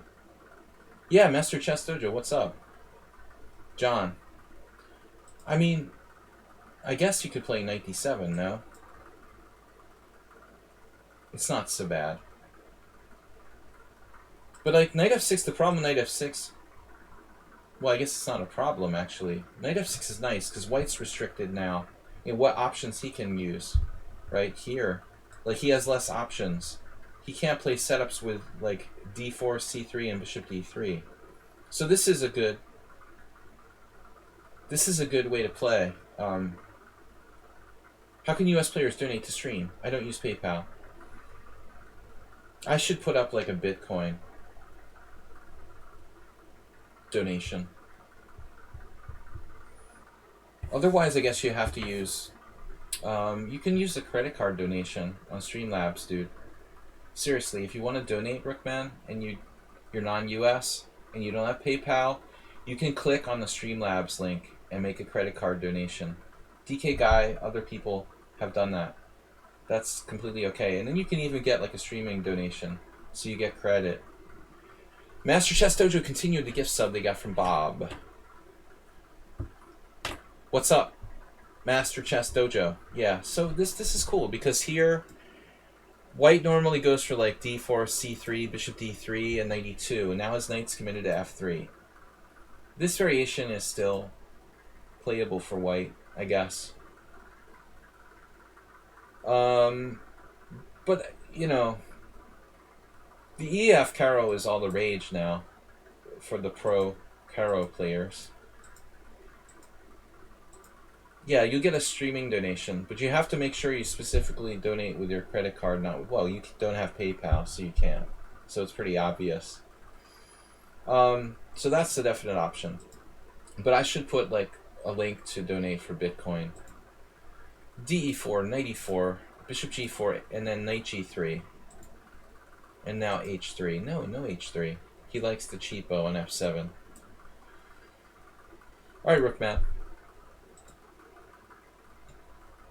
Now we have knight g5. What am I missing?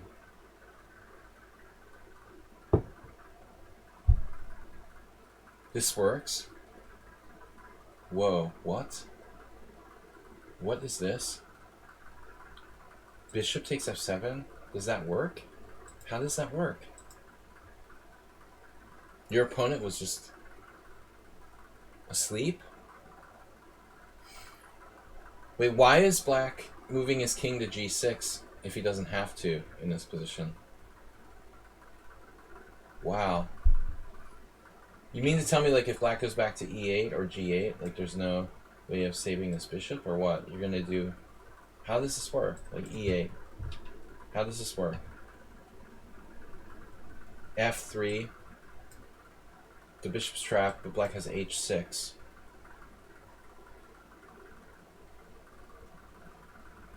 I'm not convinced by this.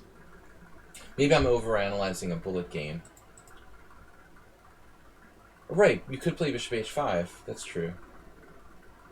You can actually play bishop h5.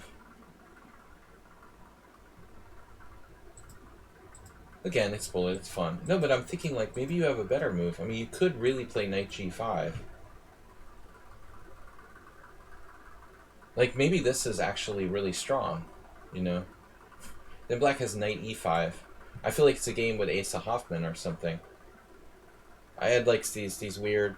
Asa would play, like, the... He played the Dunst opening against me in, like, Blitz session. And then I would try to play the Caro-Kann against the Dunst or something, and we had some games that were really weird, like this.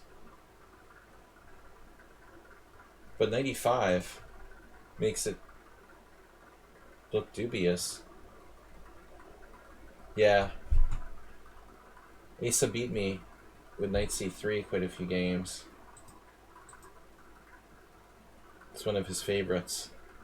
I didn't play him that much because I didn't really live in New York, but we did play. Yeah, this is fun, but I don't think this works. So maybe the truth is that you should just cash in on your bishop pair, you know, with, like, the quiet h3. Literally analyzing bullet games. Bishop f7, bang! There was this Polish pianist who used to live in Boston named Bogdan Holownia. He was, like, a really good blitz player, 2400 strength blitz player. I don't know if John, if Master Chess Dojo ever met him. He basically just played blitz in Harvard Square. He almost never played in tournaments. But he constantly made sacrifices like this all the time. He was the master of it. His favorite player was, like, Kuprajcik, and just making crazy sacrifices, confusing you. This is a cool, like, confusing example. But I'm not sure I would go for king g6. If I have a choice between g8, e8, and g6, I'm not choosing g6 for sure. f3, walking up. Maybe it was like a sort of going up and back. Nah. I'm not into king f4. I'm too objective to play bullet chess. Self-made. Black has a sense of humor. Just walking right into it. Kabling. It's a good psychologist. I think the bullet players have to be good psychologists to predict what the other guy's going to do intuitively, you know, and even, like, pre-move. LVN knew the mate was coming. Thus, king f2. Capricic against Vagignan? I don't know. I don't know Capricic's games, but this guy was like a huge fan of Capricic. He died. Capricic died, obviously, like last year. Relatively recently. He was a famed attacking player from Ukraine. And creative guy in general. Anyway, guys, I gotta go. It was a long and fun stream, but very cool. Thanks to Master Chess Dojo for stopping by. Thanks to all you guys for being subscribers, and we'll be back tomorrow morning with some Blitz and Sunday Simul as well. Next stream, Friday, 11 a.m. CEST. Let's take one last look at how our friend is ending up in the All-Star Arena. Schieberspieler, honorary captain of the team here. Battling in the All-Star Arena, 3+2. He took out Lucky Cheek. Florian is up to second place. I don't know who Blubberlutch is. That's weird. Arbitrage in 5th. He's a good player. Schieberspieler in 7th. Gobik's having an off night. But that guy that... The guy, as I told you, that Schieberspieler beat, this German I am, he's just ridiculously fast. So, congratulations to Schieberspieler for a good, really convincing victory against the leader and likely winner of the All-Star Arena. Anyway, guys, don't forget, Tuesdays we have a streamer battle against a number of teams. It's like an 8-way streamer battle now on Tuesdays. Don't forget, tomorrow, 11, Blitz, and Sunday, 6:30 CEST. We'll be having our weekly Simul against 25 players. And that's it, guys. So, Ponda, are you done drinking? Ponda's all out of bamboo. Ponda, come and join us. Say goodbye. Have a great weekend, guys. I will see you tomorrow morning and again on Sunday. Thanks again for supporting the stream. Bobix, good to have you back. Thanks, everybody. Thanks, Mr. Coffee. Bye-bye. Bye-bye, guys. Sorry about drinking too much beer. Got a little out of control tonight. Maybe not next time. I promise I'll be good. Bye-bye.